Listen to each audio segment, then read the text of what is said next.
with Dr. Crystal Heath and Scott Jack Morgan.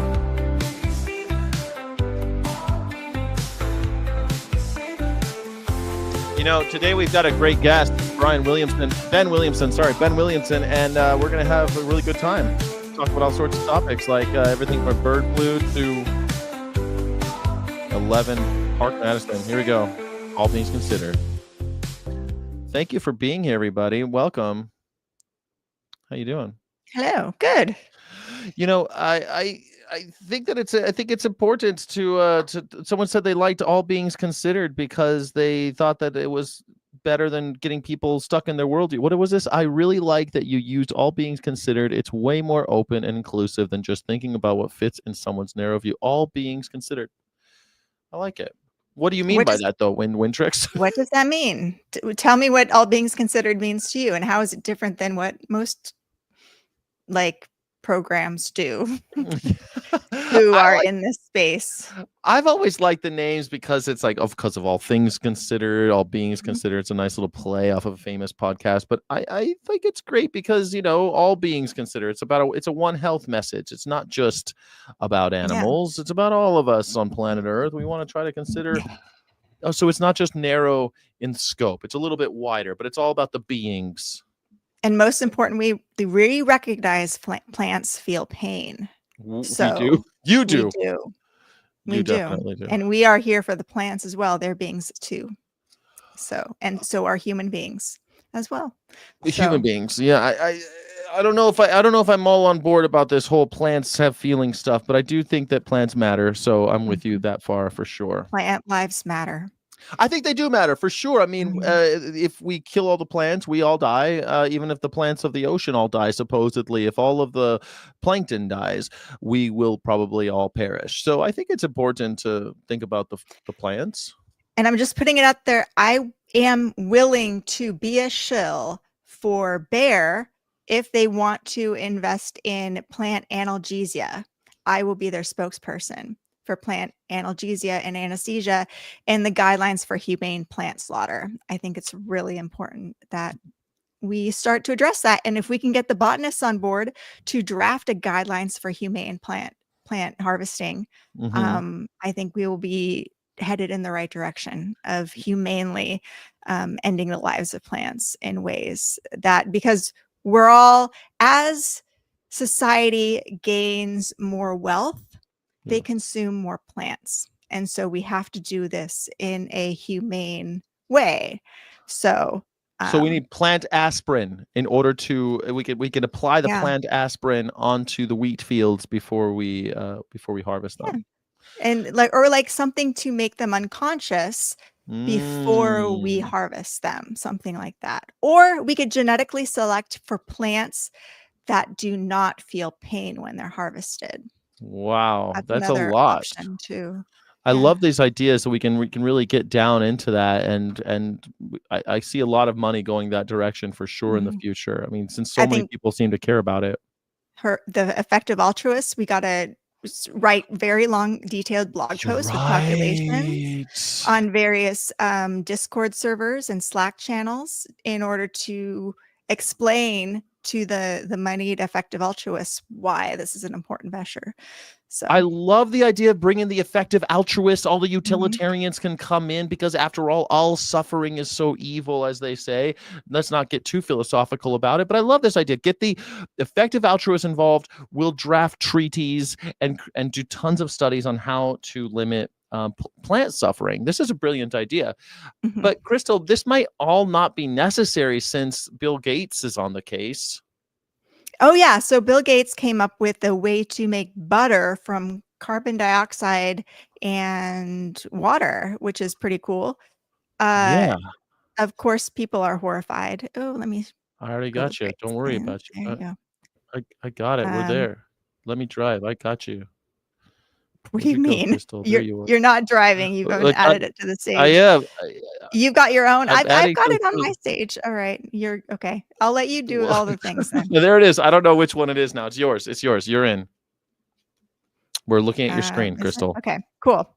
So yeah, Bill Gates backs this lab-made carbon butter that tastes like real butter. Here's how it's made, why it's special. In an industry increasingly focused on sustainability and innovation, a remarkable development has emerged from Batavia, Illinois, where all great innovations come from. A Yeah, company of named course. Savor has created butter made entirely from carbon and hydrogen without any involvement of animals, plants, or traditional oils. So those of you who don't like seed oils, here's your answer. Seed oils are Using a thing of the advanced, past. Plus, seed oils come yeah, from plants, Crystal. We don't want to hurt the plants. yeah. So, but yeah, I think this is, of course, but it's weird because here's the thing, as I'm a vegan, I also don't eat weird shit like this. Would you I eat eat carbon like, dioxide I derived? would try it, but Yeah. it's like all of the things. It's like the Beyond, which I don't buy, and the Impossible, which I don't buy. It's like, Okay, but why I, don't you buy it? That's a better because question. A lot of I people don't eat, buy it for a lot of different reasons. I eat plants. Actually, Beyond makes my stomach not feel good.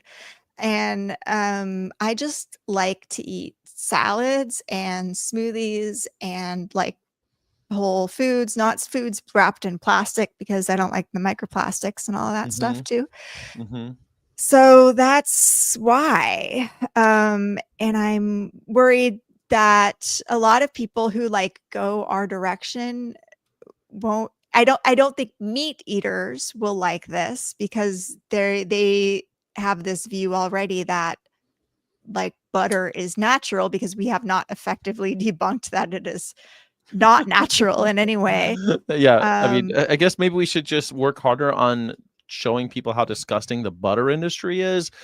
But in the meantime, people still cook with butter, and the butter is in all these traditional items, right? Every time you bake, it calls for butter. You make anything, it calls for butter. Yeah. Butter's a condiment. Butter is a substrate on which we cook, like oil. So if I could have, take a pat of butter and throw it in the pan and then fry up my onions or whatever I'm frying up, it would make sense to use this stuff, right? It's just a half of one. This person said that, like a spokesperson says, the land footprint is like 1,000 times lower. Savor butter, we expect that to be on the shelves kind of more like around 2027. This is really about how we feed our species and heal our planet at the same time.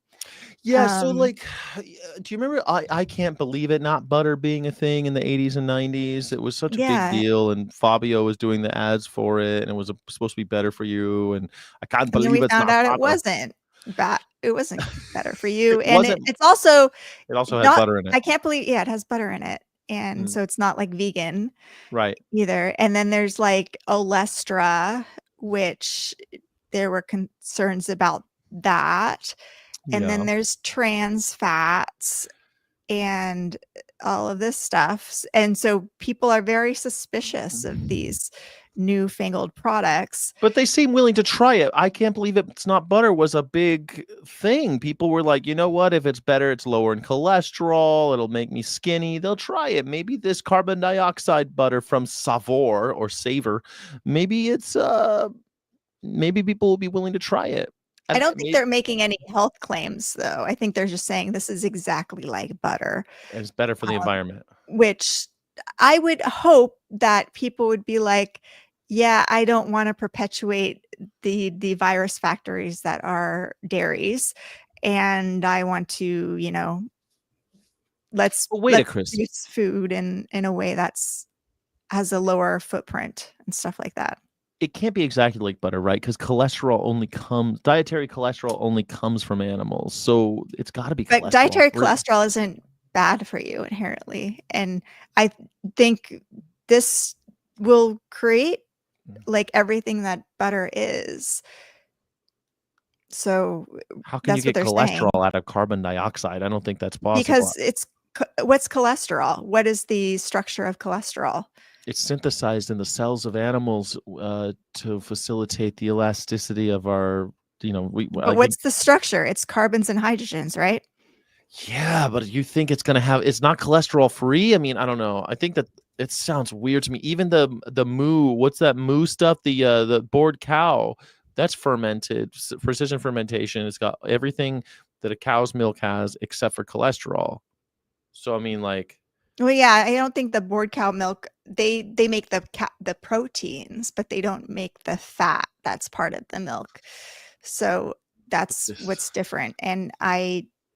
But cholesterol, like we're finding, is very good for you as long as you don't have that gene that prevents you from like properly clearing cholesterol from your arteries. And really, like the people who end up with atherosclerosis and things like that, it's really like high sugar diets that are doing that to people, like leading to high cholesterol and all of these things.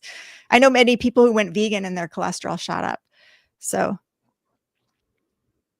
How did their are cholesterol you frozen? shoot up if they're not eating Because cholesterol? No, I hope not. Am I frozen? No. oh no, now you're I was back. doing this. Do you want me to go back to like college level biochemistry? I'd have to like look up the exact process, but No, I yeah, just like I it's because like I know the that way you the synthesize sugar. cholesterol and you could because you're not right. But like I don't know, I think it's a stretch to say cholesterol's good for you. I mean, after all, I've known lots of people who had high cholesterol throughout their lives and died from it because they've got atherosclerosis or they have so many other symptoms that are just very, very bad because of their clogged arteries and their brittle arteries. So I don't know. It seems like if you eat a lot of dead animals, you get a lot of dietary cholesterol and you get sick. Yeah, but that's only a problem. Dietary cholesterol is only a problem if you're like one of the very rare few per people who actually have a genetic disorder where you cannot clear cholesterol from your arteries. So like, I don't know, my grandfather died at age 45 of a heart attack. He was a butcher. I don't know why, like he had atherosclerosis. I don't know why that is. But yeah, I don't think inherently like just cholesterol necessarily is bad for you. Because I mean, we do see people on the carnivore diet and they do great. They have like low cholesterol and everything. So I think it doesn't serve the vegan movement well when we just spout propaganda that is easily debunked. Well, I don't know if it's propaganda. I mean, the people who are eating on those carnivore diets are eating extremely restrictive diets, right? And it's not something they're not going to Burger King every day and eating things slopping around in juice and slopping around in grease.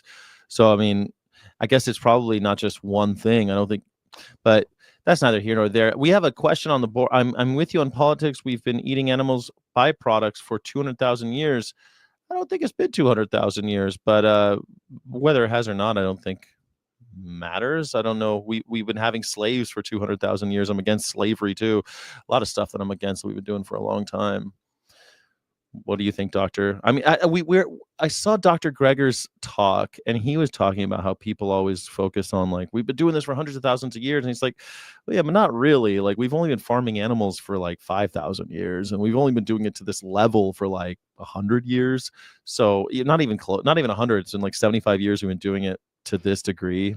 So yeah, we haven't been confining animals en masse, vaccinating them, giving them medications and antibiotics that we're doing. So yeah, we've been only doing that for like 75 years or something. This idea we've been doing something for a long time also is just a logical fallacy. Just because we have been doing something for a long time doesn't mean that we should continue doing it. But like, okay, so here's everybody's talking about how this is new food tech. Might it be like cholesterol? Might it be like trans fats that, you know, we learned that trans fats, we used to think that they were safe. And then we learned that it actually raises LDL and cholesterol and lowers the HDL, the good cholesterol. So this increases the heart disease risk.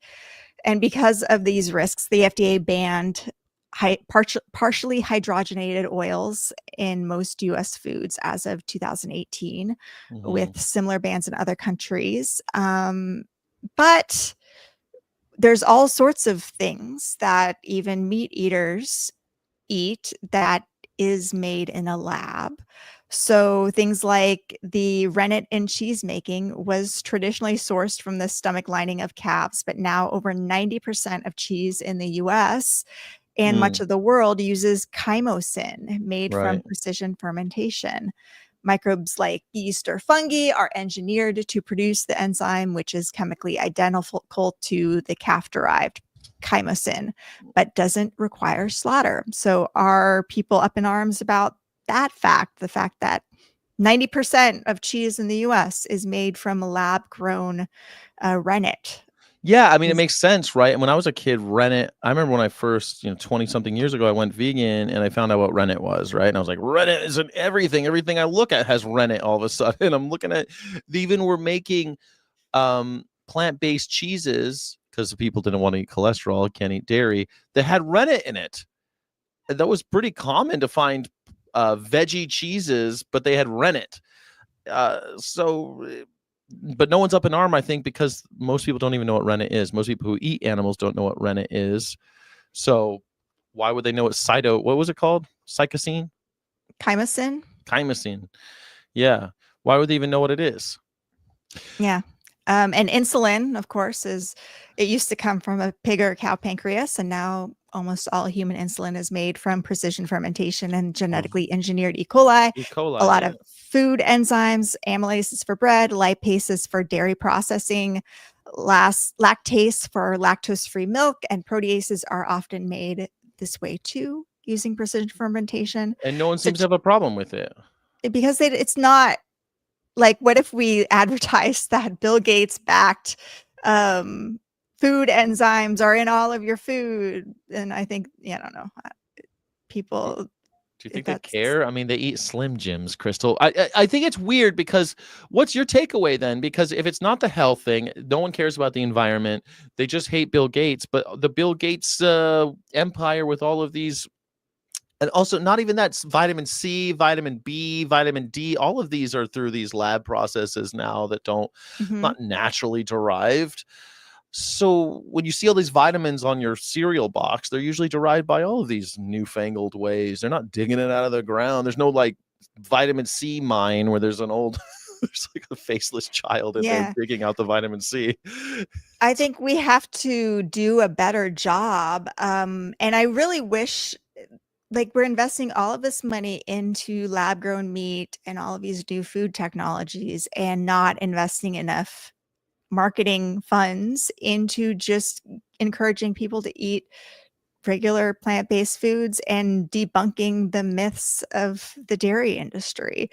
I think people have to be a lot more suspicious of dairy. One of my most viral tweets ever was in response to this post, and all I said was, and you think this is more natural, and showed a picture of, or a video from Fair Oaks Farms in Indiana, of the rotary, of the cows on the rotary milking machine. Yeah. Milking machine.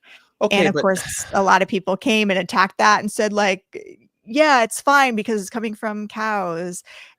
And I saw that too. Someone said, well, they called you a name. I hate it when people, you're a moron, or you're an idiot. These cows are only on the rotary for a couple minutes and then they go back to the fields. And it's like, I know where you took that video, and those cows are never on fields. Those cows are never grazing. It's so frustrating because it's like, I was there. I toured the place. I'm telling you, those cows do not. Yeah, sure. They're on that rotary for 10 minutes twice a day. And then they walk back. They're covered the entire time, except for this brief time when they walk in the alleyway from one barn to another.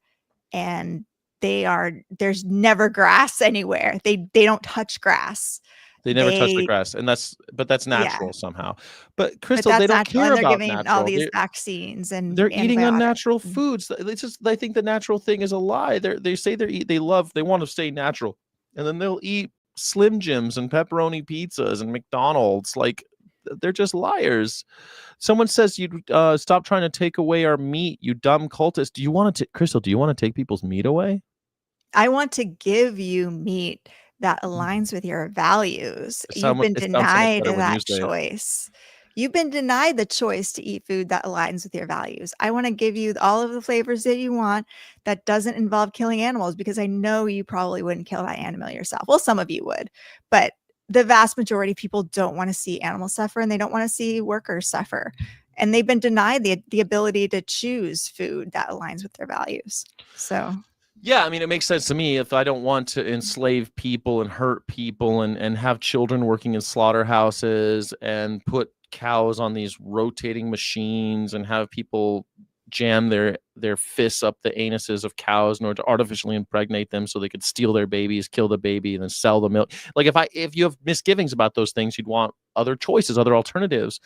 I don't think anyone's talking about taking away anything from anybody. I mean, Yeah. it's I think we've learned I think we've learned that you can't take away stuff from people. Like you can't prohibit alcohol. You got to just give them other choices of stuff to do at night.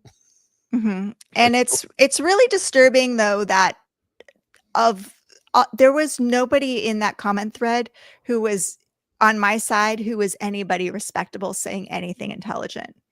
And that's the vegan movement. There's not enough people in the animal rights movement. There's not enough people actually responding to the myths in an intelligent way that's trustworthy. It's a lot of people using like these emotional appeals and half truths. And like a lot of animal rights activists don't even know the dairy industry well enough to refute what some of these people are saying, other than just saying, you're wrong. It's not like that at all. Like actually state some facts and evidence, and you put your own footage that you've gathered from these dairies and explain what you see. But very few animal rights activists and vegans can do that. They all just like spout hate and anger, which makes us all look bad. Well, you can understand why they're angry though, right? You can see why they're angry. 13-year-olds working at slaughterhouses makes me angry. Doesn't make you angry to find out that Arkansas, but it makes me angry in a way that I put forth effort to like eloquently state my case.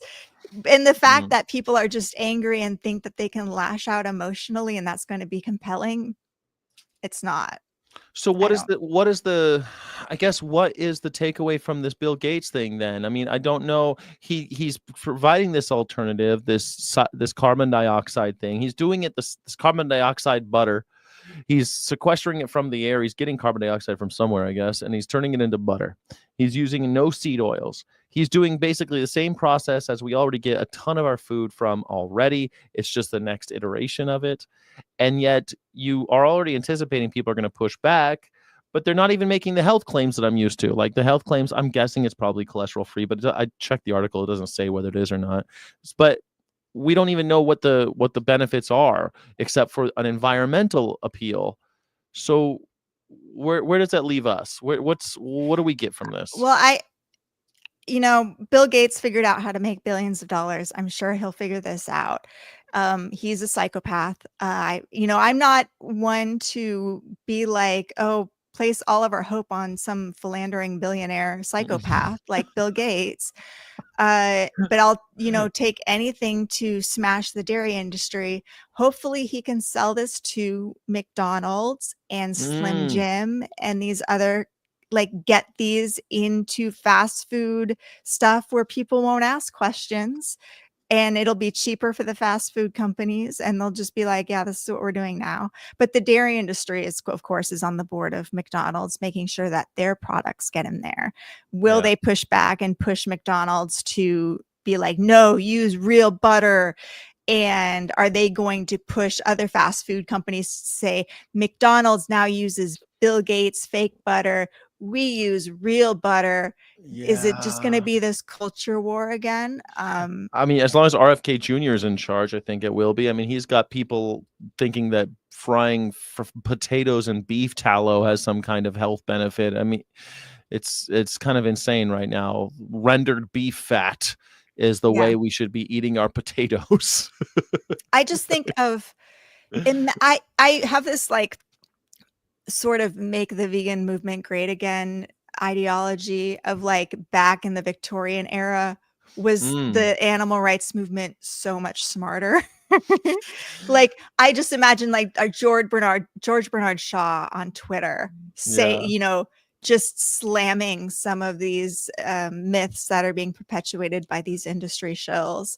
And we don't have a George Bernard Shaw.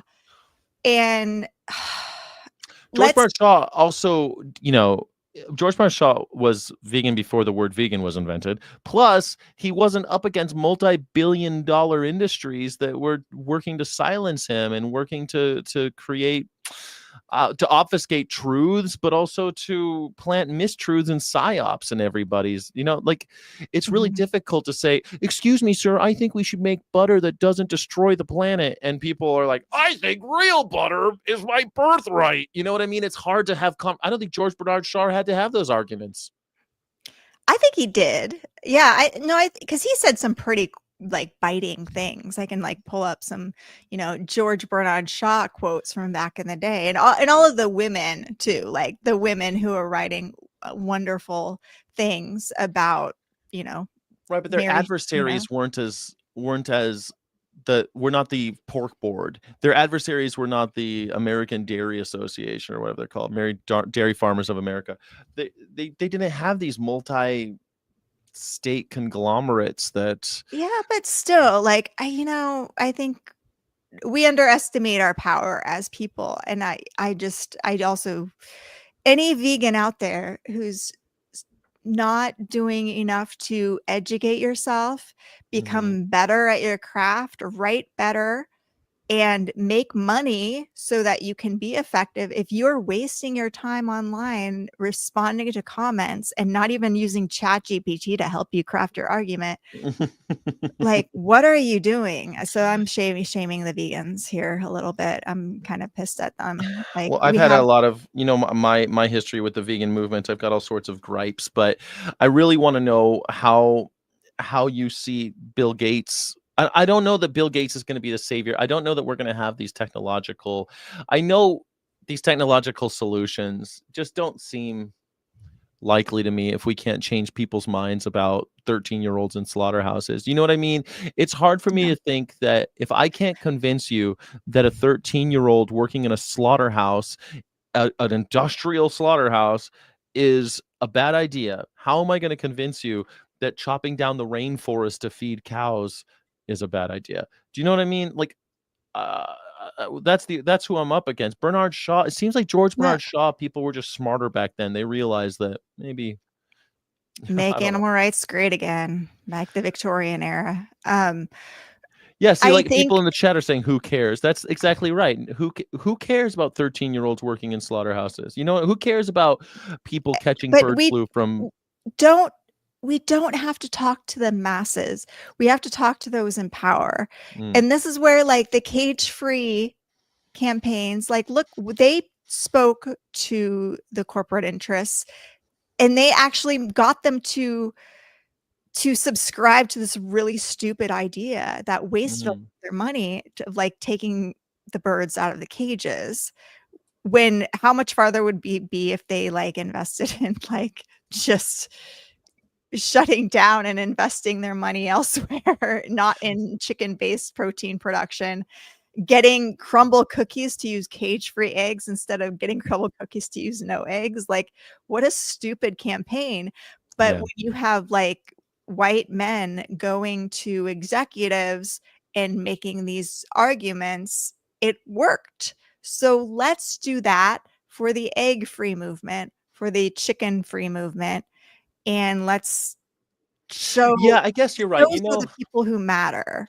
You just made me think because on in the last line of your of the notes on this one, it says, because I was talking about the vitamins, and I saw that you wrote vitamin B, and vitamin B12, they won, three people won the Nobel Prize for that, because they found out that B12, first of all, was intensely needed by the human being, and that we weren't getting it in modern life, and that we Mhm. needed to grow it ourselves, and they won the Nobel Prize. Dorothy Hodgkin was awarded the 1964 Nobel Prize in Chemistry for her work on the structure of B12, and George Minot and William Murphy and George Whipple received Nobel Prizes for physiology or medicine in 34, the discoveries related to the liver therapy and anemia, which involved vitamin B12. So the fact that in 1960, whatever, she discovered how to make B12 so that we can all not die in a modern world, and now we just accept it, right? It's in everything we put. We Mhm. implant, we inject But cows with everybody thinks B12. we get B12 from meat. Yeah, That's because what most people think. because people were so dumb, they weren't going to take it, right? They weren't going to take vitamin D and vitamin B12, so they started injecting it into the cows and putting it in milk. It's just unbelievable how stupid we are. But my point is not that we're dumb, but that I think maybe you're right. Like somebody's going to come up with some genius idea to save us all, and we're not even going to remember them. Most people don't even remember where the lady We who don't made have, and there's the thing, don't speak to most people. Most people are just NPCs and don't change the world, and they just follow along what everybody else they does. don't even think We about the have to world. speak to the people who are actually impacting things. And those are, in my sphere, veterinarians who are actually like doing these things. And, you know, Yeah. they've become shills for the industry, many of them unknowingly, and I'm here to like wake them up and make them realize that they have a lot of power to change the world and influence policy related to animals and our food system, and they have a lot more power. And you working in the restaurant industry, you have the power to speak to people who worked in the restaurant industry and who design menus, and like, let's make your menu more resilient and robust, and let's market food that's going to save the planet and our health. And whenever I go out, I want plants, I want healthy meals, and it's hard to find even at vegan restaurants. It's hard to find healthy meals, in America, because we're Yeah. poisoning ourselves. Make America healthy again should probably start with eating a whole food plant-based diet. But you mentioned the industry and veterinarians, and I kind of want to go that way because I want to hear more about kind of bird flu world. I haven't read enough about bird flu this week. Maybe you can give me the update about what's going on there. Well, there's not much of an update. There's only one herd infected so far in August in California. We haven't heard much, and this is really concerning. I mean, we talked about that new study that came out last week that showed that it's everywhere on dairies, and it was just one small little study of 14 cows, but it showed on this dairy, it was in the air, it was in the water, the sump pump pits, in the just all over the place. And I think we have to like get people to realize how much virus we're talking about is out there in the environment because of these dairies. And so in clinically ill cows, you have 10,000 to 100 million virus particles per milliliter. And not all of these virus particles are infectious. So we need to know like the tissue culture infectious dose. 50 TCID 50, which is a virology metric, and this is the amount of virus that will infect 50% of replicate cell culture wells under conditions of the assay. So a Nature study of US dairy herds found that milk from clinically affected cows had 10,000 to 631 million TCID per mil 3 days after diagnosis. So how much is like, what does that mean? 10,000 to 631 million. So just for context, it takes one TCID dose to infect 50% of turkeys. So we're saying we're all going to die of bird flu. I'm saying 1 mil of raw H5N1 infected milk could potentially infect 10,000 to 631 million turkeys. So Crystal, but you're the one who's always telling me that I shouldn't worry about this because it's not effective, and you're just going to appear like some mask wearing lib who's scared of everything. That's what I'm not anybody's afraid. thinking right I now. don't drink milk. I don't drink milk.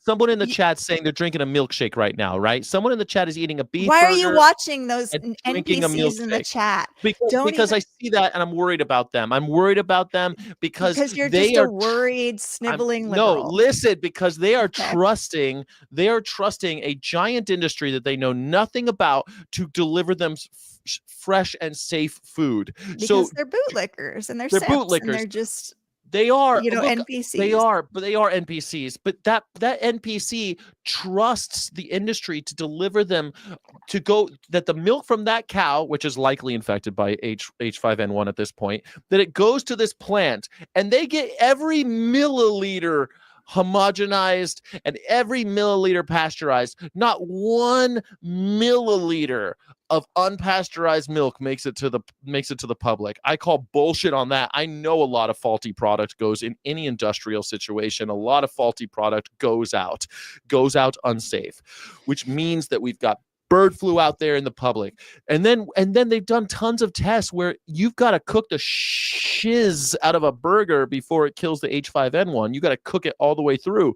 So if you're eating a burger and drinking a milkshake and they're from their animal derived proteins, your likelihood now is going up, and people are just trusting all these industries they don't know anything about. Yeah, you sound like a very scared, unhinged animal rights activist who's like not looking at the data and who is fear mongering. And what the conservatives did to get in power? They got people angry at the mask wearing libs like you and the libs who were scared of everything all the time. You say I think but the conservatives are the ones that are afraid to set foot in a city because there's dark people living there. You know what I mean? They're so afraid they can't even go outside. They're so terrified. They're eating their burgers in little hutches and they're watching TV all day. Like these guys, they're just so afraid they won't even ask a question about where their food comes from. That's real fear. I mean, it's just people playing into like whatever their culture is, and it's we're going to try to whatever anybody who's questioning the wholesomeness of dairy and these antiquated methods of protein production. But I think it's so wholesome. Yes. The point is that it should really piss us off is like, maybe even if all the milk is pasteurized, we don't know anybody who's gotten sick from drinking pasteurized milk or even gotten H5N1 from drinking raw milk yet. But of course, we're not testing enough, so we don't know. But the fact that you have 1 ml of milk has potentially 631 million. Wait a second. Didn't all those people get bird flu down in Florida from raw milk? No, they didn't get bird flu again. You're a vegan spreading propaganda. They got E. coli, Campylobacter. They did not get bird flu. So you have all of this. 1 milliliter has all of these potentially infectious virus particles. A fly can land on that milk and go fly and spread it to a poultry facility and infect that. And that's what's happening right now in Arizona. We'll talk to Ben Williamson about Hickman's, but they're now, I thought they were going to shut down for 2 years, but apparently no, they've gotten their new batch of chicks while H5N1 is circulating in nearby dairies in Arizona. Yeah. Let's just see how long it takes for those birds to get infected again. Yeah, we're going to talk to Ben Williamson, and he is also going to talk with us about how to be an alpha male vegan. So stay tuned for that. He'll be here in about 20 minutes. But look, I know, but shouldn't we? You're the one who says I should be angry, Crystal. I'm not afraid of getting bird flu from milk. I don't eat it. I don't do it. I don't like sucking off the teat of some bovine. But I tell you what, I know a lot of people do. My neighbors do. My neighbors, man, they're eating ice cream. They're eating all sorts of milk products. They're eating dead animals all the time. They got a smoker in back. They're always eating dead animals. And like, I know people who have been killed like through all these cancers and all the butthole cancers and the breast cancers and all that stuff that people die of from eating animals. And now here's one more. And now you're saying I shouldn't be pissed. I shouldn't be raising the alarm bell. I shouldn't be ringing that bell and telling your friend in the chat who's sitting there in his mother's basement and he's eating his burger and he's drinking a milkshake that someone made for him, probably a minimum wage worker. That person, I shouldn't warn them and say, hey man, that stuff might kill you. Like, haven't you heard of bird flu? Stuff might kill you. Like when people aren't dying from it, it's not enough. Even though like 1 in 6, I think people get sick with a foodborne illness or something. Let me pull up the data on foodborne illnesses. But like there's a lot of people getting foodborne illnesses just from like Campylobacter, Listeria, and all of these things, and salmonella, and it costs us, billions of dollars every year. Everybody knows somebody who's gotten sick from eating salmonella, meat, but still they don't care. And because no one ever tells them. People just like, oh, they got food they're not poisoning. told I in ate a some bad trustworthy fish. way, though. And maybe your method might work on some people. I don't know. Like, so here's both my parents have gone vegan. My ex-boyfriend went vegan. I know many of my vet school classmates who have gone vegan from the way that I present things. And it's not done in a judgmental way, so they don't feel that it need to like push back. I'm just like informing. And so many people on my Twitter who follow me on Twitter have said that like, oh, I've gone vegan from just, what you've been posting and everything like that. I know Gary Yourofsky. You're just like Gary Yourofsky telling me that you got the best way to turn people vegan. I mean, Gary has his, I'm not saying I have the best way. I'm saying we all have our own way. Yes, that's true. And this is my way, and I'm highly suspicious. I think we have to like look for the meat industry and like how they went about getting people to one. It is just like ubiquitousness, putting it everywhere, denying people choices. Like that's what they've done, but also presenting it as the fact that the vegans, the gaslighting of presenting it as like the vegans were taking away their choice when really they were taking away people's choices, and continue to like banning cell cultivated meat. And yet I see so many vegans and animal rights activists, and this isn't a vegan show, perpetuating the same myths that the meat industry has played on, of like just the things that people say of like, you need to reduce your consumption of meat. Like the Denver did this whole thing of we're stop eating meat, which such a bad message. And it should have been framed as like, we are sticking it to the oligarchs and you deserve a choice, and this is a choice day that that the government, we are going to support those industries that are being harmed by the meat by this industry. It's kind of funny that these people who think that like they're such tough guys, they're such simps and bootlickers. They're going, I want to do exactly what the government tells me and exactly what these corporations tell me and nothing else. I only do what the corporation and government tells me to do. And it's like, well, there's all the other stuff you can do. Yeah, but it's hard to do that stuff. Yeah, because it's easier to do as you're told, man. It's totally, but that I think, hey, wake up this government and the corporations that are funded by the taxpayer. They are hurting you. They're killing people, and they might. You're right. Maybe salmonella is a better argument than bird flu, but bird flu is a big deal right now, and it could be a really big deal as we move forward. And they're starting to eliminate our choices even more. Look at what's happening in New York City. We just lost another choice for people, like the big foodies. They can't even go out and eat anymore. What's that all about? Like 11 Madison Park, they're not closing. They're just changing. Well, they framed it as they're giving people a choice by serving meat again. Good thing they're inclusive. And wouldn't it be terrible if a $300 plate restaurant excluded people by not putting meat on their menu? Yeah, it's horrible for a $300 plate restaurant to exclude anybody. I can't believe that they would think of doing such a thing. it's strange to me because they've been plant-based for 4 years. And out of nowhere, they just announced this. Were they having troubles? Like, they just said no, we're not having troubles. We just want to be more inclusive, and we want to sell they want to sell some dead duck. They said, we're going to have this duck that everyone misses. And yeah, from Crescent Farms in New York, that place that depopulated a bunch of ducks. Is that ducks what that's depopulated ducks? And why did they depopulate those ducks, Crystal? From avian influenza. From bird flu. That's what I'm telling you. What they're going to they're going to bring back those ducks. They're going to feed people bird flu. How beautiful would it be if 11 Madison Park was the place that gave people bird flu with their ducks?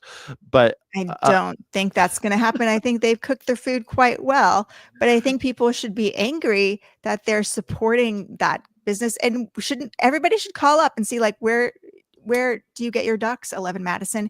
And they should do an investigation of the facility where they get their ducks, if they're supposedly so-called humanely raised. And if it's there's a honey thing, go investigate the beef facility where they get their honey from.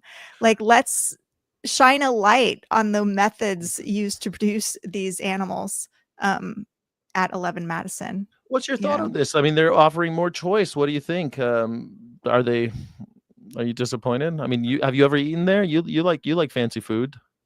No, I mean, I used to eat at like a lot of Michelin star restaurants, and I just like haven't lately. I think the more I've been against the patriarchy, it's like I don't have an interest in that, because it's like I could spend my money on doing something good for the world rather than a hedonistic meal that costs so much money. And I think that's where a lot of vegans are. Even if we have the money, we don't want to spend it on that. And that's the problem. If you are one of those fine dining establishments that's in it for profit, you are going to have to appeal to hedonistic psychopaths, because that's your customer base. That's your customer base. Yeah. It's interesting. Someone asked what a Michelin star is, and the breakdown: Michelin was a travel guide. They were the tire manufacturer. Everyone knows about Michelin.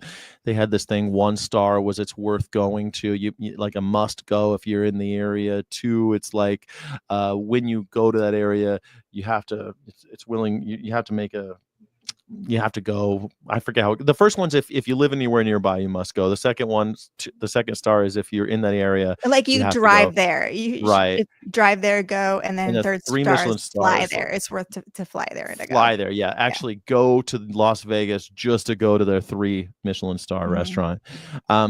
If you're in the business, I worked for a 3 Michelin star restaurant for a short amount of time, and over in Las Vegas.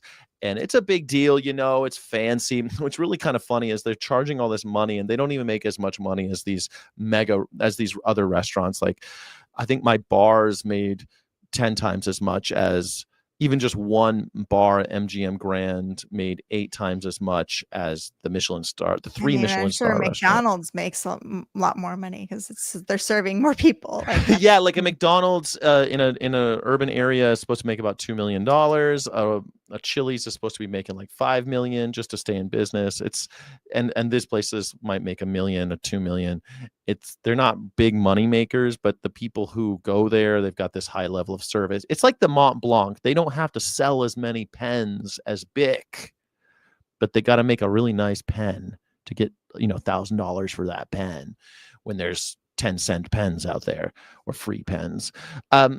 But Crystal, like, I totally get what you mean. It seems like hedonistic psychopaths, and I don't know. I guess it's just you follow the trends. When I worked in that business, I worked at a fancy place in Laguna Beach, and people would come in, and because it's such a memorable place, they would come once, and then 10 years later they'd come back, and they'd be like, "You don't have the lamb stew?" And we're like, "No, lamb stew hasn't been on the menu for 10 years. I haven't. It was gone 5 years before I worked here," stuff like that. And people like, "Well, it's a shame because that lamb stew was amazing." And it's like, yeah, 10 years ago, lamb stew was really in. Nowadays, lamb stew, no one wants it. Like, you should have kept on buying it, I guess. You should have come. And I think that's what we're seeing here. Like, they probably had someone come in to this this 3 Michelin star restaurant, and come in and be like, well, how come you don't have that duck? And they probably got that so often. Be idiots that would come in 5 years later. How come you don't have that duck? Well, we're plant-based now. Oh, that's a shame. That's a shame. Yeah, don't listen to, you got to do, and a lot of like these chefs say, oh, we're in it for the art, like it's the art of the food and all of I that was stuff. just gonna say. Then don't listen to critics. Do your art and tell them to fulfill your SCFU. culinary vision, right? You've got this vision where you're going to do things a very particular and special way. Then do it. Don't listen to people asking for the duck 5 years after. Watch, they're going to reintroduce that duck, and they're going to sell like 5 of them. Well, you know, we're talking about that thing, but we should be elevating this restaurant. Alain Pissard, probably mispronouncing that. The first 3 Michelin star chef in France who switched to an entirely plant-based menu, opening a new chapter in the world of luxury dining. This is a new article. So he's doing this, and do you know how to say that? L'Arpeggier. His restaurant in the French capital is chic 7th district that he has run for nearly 40 years. The only exception is honey. That comes from the restaurateur's own beehives. We got to investigate. Are they really coming from that? Yeah. Pissard said the switch has been in the pipeline for a year. There's light in this cuisine. There are taste sensations that I've never experienced anywhere else. L'Arpeggier used to be known as one of the leading rotisseries in Paris. It earned 3 Michelin stars in 1996 and has held the distinction ever since. In 2001, Pissard caused a stir in the rarefied world of French cuisine by dropping red meat from his menu and saying he would focus more on vegetables grown in his gardens. The shift made him one of the first ambassadors of plant-based cuisine. While Pissard's new quest is motivated by environmental concerns, it is above all a culinary challenge. The restaurant's updated menu includes Masculinity praline with roasted almonds and melon carpaccio. Lunch costs £260. Pissard has no plans to become a vegan militant himself. Well, that's a shame. I still eat a little poultry and fish, but I'm more comfortable with plants. They allowed me to learn. Look, I get that a lot. There's a restaurant by me called The Plot, which they grow all their own food, and I like that so much more of like there's something beautiful about people who are like growing their own carrots, and they're growing everything, and they're going to make everything out of the stuff that they grow. I just really dig that stuff. I wish that, that's a very difficult way to run a business, but isn't it cooler especially if you're going to be charging 300 and something pounds, 280 pounds or whatever it was, if that's how much you're going to charge, I want you to grow it for me. You know what I'm saying? Like, I think I think it's cool. I think even I don't really need to think about R. Kelly when I'm hearing the remix to Ignition. I don't want to think about the story of Michael Jackson when I'm listening to Thriller. So the fact that this chef happens to be eating animals on his weekends, but he's not serving them to me. I mean, what are you going to do, right, Crystal? Not everyone can be militant vegan. It's, what are you going to do? I wonder what his thought process is, but he's like, just been surrounded by that culture for so long. I can imagine it's probably hard to change when everybody around you is that culture of meat and French cuisine, especially like the cream and all of that stuff. Yeah. So I used to work with a guy named Chef Amoroso, Anthony Amoroso. He was famous. He was on Top Chef. He was my executive chef for MGM Resorts International, and his wife was vegan and he was vegan. But guess what? He's like, I don't eat animals except when I'm at work, when I'm tasting. I have to taste animals, and I don't eat them because I think it's this. I think he just, it was more about health for him. He was like a marathon runner. He didn't think it was good for you to be eating animals. He told me, he knew that I was vegan, so we talked about it a few times. He said at home, 100% vegan. There's no animals in his house. Like, he and his wife eat 100% vegan. I think he was pretty hardcore, but he worked for a mega corporation that was selling animals. What do you do? because he's been denied a choice to even work in a place that aligns with his values, as many people have been. So that's the whole thing. That's the whole thing. Plus, you're in a corner at some point, right? You've studied this. You've got a high-paying job. You're in this industry. Can you just turn your back on it? I was in that position, right? Like, can I just? I'm not okay with what's happening here anymore. I don't know if I can change it. I don't know why I'm still doing it. Can I just leave? Well, it's very difficult to leave, especially at that level. He's making, big money. So I don't think and he's got the job, the dream job he always wanted. I think about my friend Jess, who worked for, he was a puppeteer, and he worked for the Jim Henson Company in Hollywood, and it was his dream job. That's the job he always wanted. He went to school for. This was the craft that he wanted to practice. And he's like, hey, can we stop using feathers and leather on these puppets? We can make them out of anything. Why are we doing that? And they basically told him to go F himself, and he had to quit. And it's been really difficult for him for the rest of his life, And yeah. Because he's been denied a choice. You're right. This I'm going to try to add to the stage. So there was a cockfighting ring recently in your neck of the woods. Feathers. Yeah. 3,500 roosters seized amid I can't speak today. Amid cockfighting crackdown in San Bernardino County.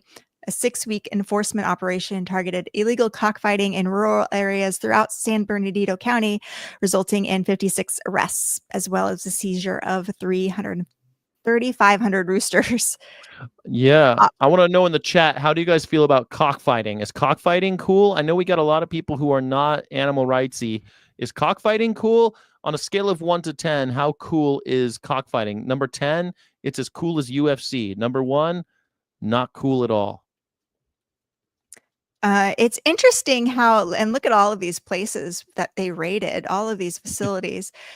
But the thing is that every poultry operation, you have birds that are cockfighting, basically cannibalizing each other.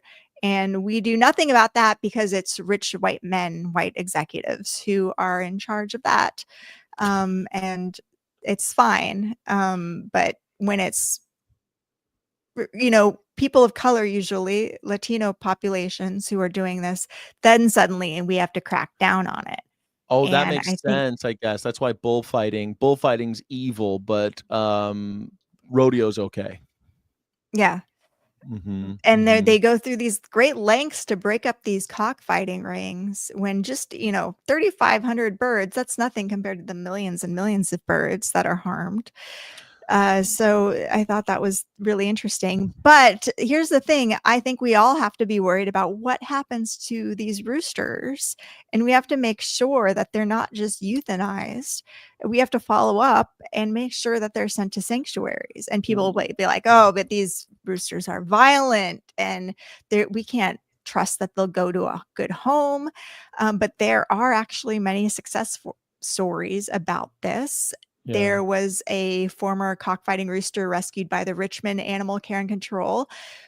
And this rooster formed a friendship with a duck. And the people who rescued them, they said this was a win. And in the world where wins are hard to come by, we are relishing in this outcome. Austin Animal Center took in several roosters from a cockfighting bust. Staff reported transformative outcomes. One rooster slept in a caretaker's arms. Another clucked happily, even appearing to give us a beaky grin. The shelter noted, I had all these notions of what fighting rooster would be like. I couldn't have been more wrong. And Heartwood Haven rescued over 100 roosters from a cockfighting operation in Pierce County.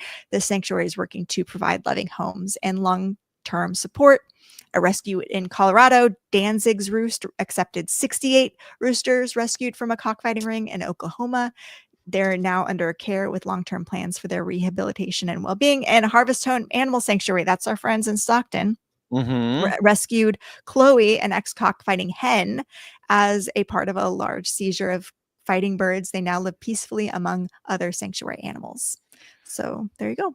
Yeah, I mean, they train them to fight. I've seen them, how they do it. They get them all riled up. They got razor blades strapped to them and stuff like that so they can kill each other. Rodeo doesn't stab the bulls to death, dummy. Someone says, how do you think they kill them? How do you think they kill them when they kill them? They just... They're going They to kill don't them. kill the bulls in rodeo. They only in bullfighting, and that's bullfighting is illegal in the United States. So But all those bulls that I see in rodeos, they just go. They live for 20 years. Yeah, actually, many of them do live for a long time. They're very valuable. They breed and stuff like that. But I did go to a bovine sports medicine continuing education, and I learned there are many injuries, and a small percentage of bulls do actually break their back, and they don't actually know that this happens at the rodeo. It's usually days later. So these aren't counted as rodeo injuries, but then the bulls go down and they are paralyzed and then usually euthanized. And I would love a rate on this. How many break their backs? Because they do like necropsies, very, thorough necropsies to get insurance money when these bulls do become paralyzed. So. But Krista, what about all the other animals I see getting injured out there? I see horses getting injured in rodeos. I see the little calves, the heifers that they lasso and then jump down on. Steer wrestling.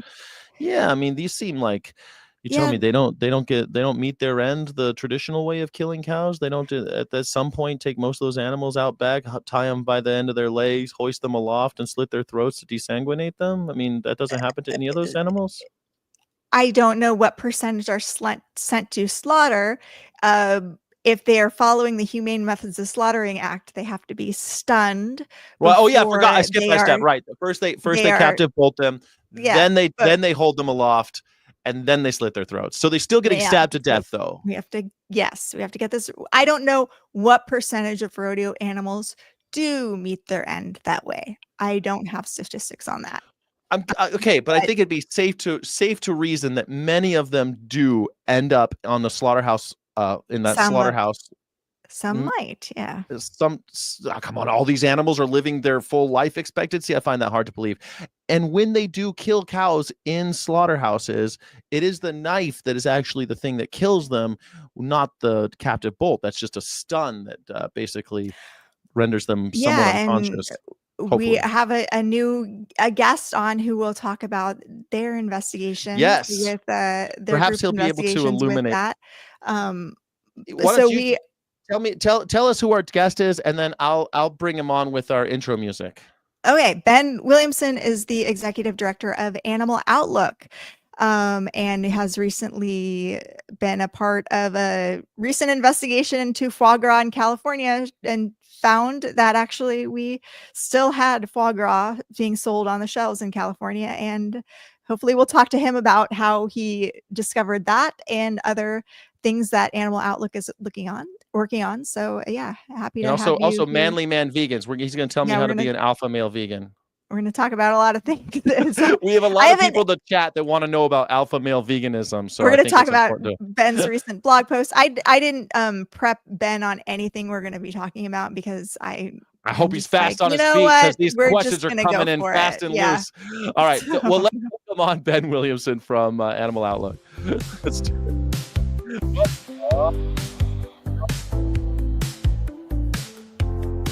Jack Morgan on all beings considered. Don't forget to like and subscribe, everybody. Thank you for being here, sir. Thank you. Yeah, I'm sorry I didn't prep you on anything we're going to be talking about. I figured you'd be fine.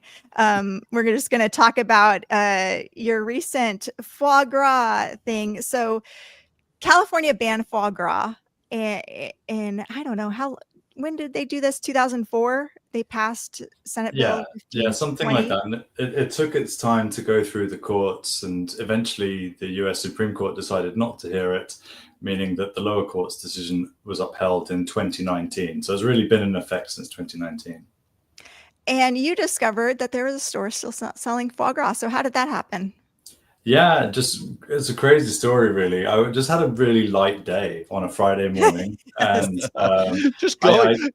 That's how I get into trouble too. There I was minding my own business, and out came a foie gras. Okay. Yeah, and so I sat down with ChatGPT, just like bouncing ideas for our next investigation, and somehow it kind of suggested, or I got the thought of going down like a Yelp track and looking for reviews of foie gras online in California, just to see, if there was anything out there. And I thought, oh, maybe I'll get, some high-end restaurant selling foie gras under the table, and we could go and do a hidden camera, sit down for a dinner, order the foie gras, that kind of thing.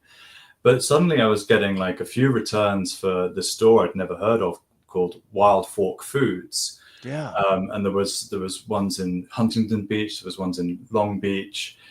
So I found 4 Yelp reviews for this. And so I thought, all right. And then I looked at the website, and they had 11 stores across Southern California.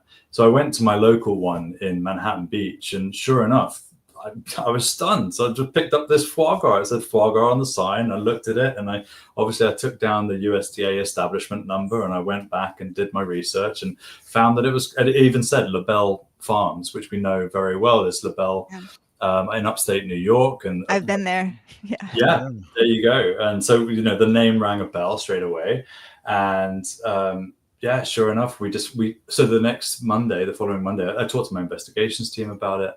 The next Monday, our director of investigations went with a hidden camera, went to all 11 stores around Southern California. He drove 350 miles in the same day and bought foie gras at all 11 Wild Fork Foods stores. And not only that, the more digging we did, we found that Wild Fork Foods is owned by the world's largest meat company, JBS. No way.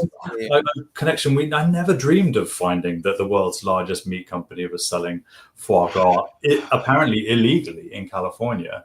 You mean JBS, the newly, you can now invest in at the NYSE, now that they gave $5 million to Donald Trump, they're also selling foie gras illegally in the state of California? Who would know that these guys who have paid $3.2 billion in fines in Brazil for bribing politicians, that they would break the law here? It's wild. Well, that was the thing. We couldn't quite get our head, and we were internally, we were having some discussions about it. Look, was this a genuine mistake? Because this company, Wild Fork Foods, it had been a direct-to-consumer online business. So mostly doing online, which wouldn't be illegal if the transaction happens outside of California. Hudson Valley Foie Gras, LaBelle, they can sell directly to consumers in California as long as it's done out of state. So we thought, is this a mistake if they just tried to translate their online business to brick and mortar and this just slipped through the net? Or is this like an attempt by the world's largest meat processor to test the boundaries of the regulation? Are they looking at what's happening to Prop 12 and the Trump administration trying to overturn Prop 12 and thinking, well, we can get the foie gras ban overturned as well. We can sell it and then claim damages if they try to penalize us and go through the courts. And it does make its way to the Supreme Court. So in the end, once the story was placed with the Los Angeles Times, in a matter of about 2 weeks from finding it to getting the story out there, they just quickly took it off the shelves. And in fact, we went back in and they said, oh yeah, we've stopped selling it because it had gone bad. So even to the very end, this company was lying about what it was doing. It hadn't gone They're bad. still not saying like it was a mistake or something like that. They no commented the LA Times, and they had put nothing on it. And so we went back online and tried to order it online. And initially the web page was down. We got a 404 error, and then it just said we're not selling to your zip code. So for the uninitiated, can we just do the brief explanation of why it's illegal in California to sell foie gras? Maybe tell us what foie gras is.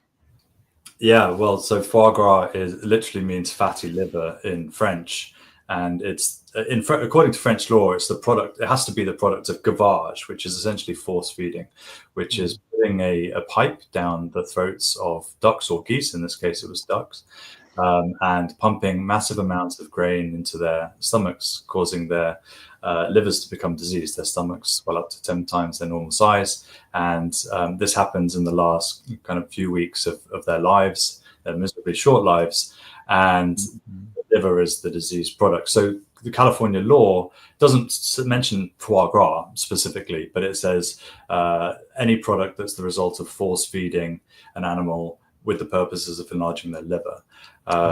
So we thought, have we got it wrong? Is like foie gras not illegal? Is there some special permit? Because that was another thing one of the store clerks told our investigator, is that they have it's illegal, but we've got a special permit. So we were looking into it. What special permit Oh my gosh. to get around this?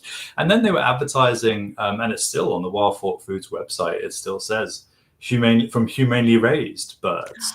And we're like, no such thing. I mean, if you don't force feed the birds, there's an argument that the birds naturally gorge themselves in preparation for migrations. And but I think the fact that they are using plastic pipes instead of metal pipes is the reason they're claiming that it's humane. But I'm sure it doesn't make much of a difference to the birds.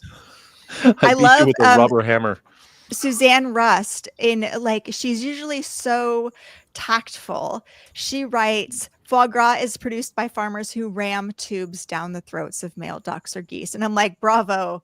Yes, Suzanne Rust, saying it how it is. Just there, ram tubes is very sensationalized reporting, I think. But, I'm glad that she said that, because it is. That's exactly what it is. Yeah, I mean, I might have planted that seed, and that's usually the way I describe it, but I'm glad she went with that. And then you've also sued another company for describing foie gras as humanely raised in DC. Can you talk about that? Harvey's Market? Yeah, Harvey's Market, sure. So it's a 100-year-old butcher in Washington, D.C., in a place called Union Market, which is a very old historic part of D.C. And they were selling foie gras in a meat counter. And on the meat counter was written certain phrases: free range, humanely raised stock, and various other kind of buzzwords. And our partners at Legal Impact for Chickens, Aline and Catherine and Sage. Yeah, I love them.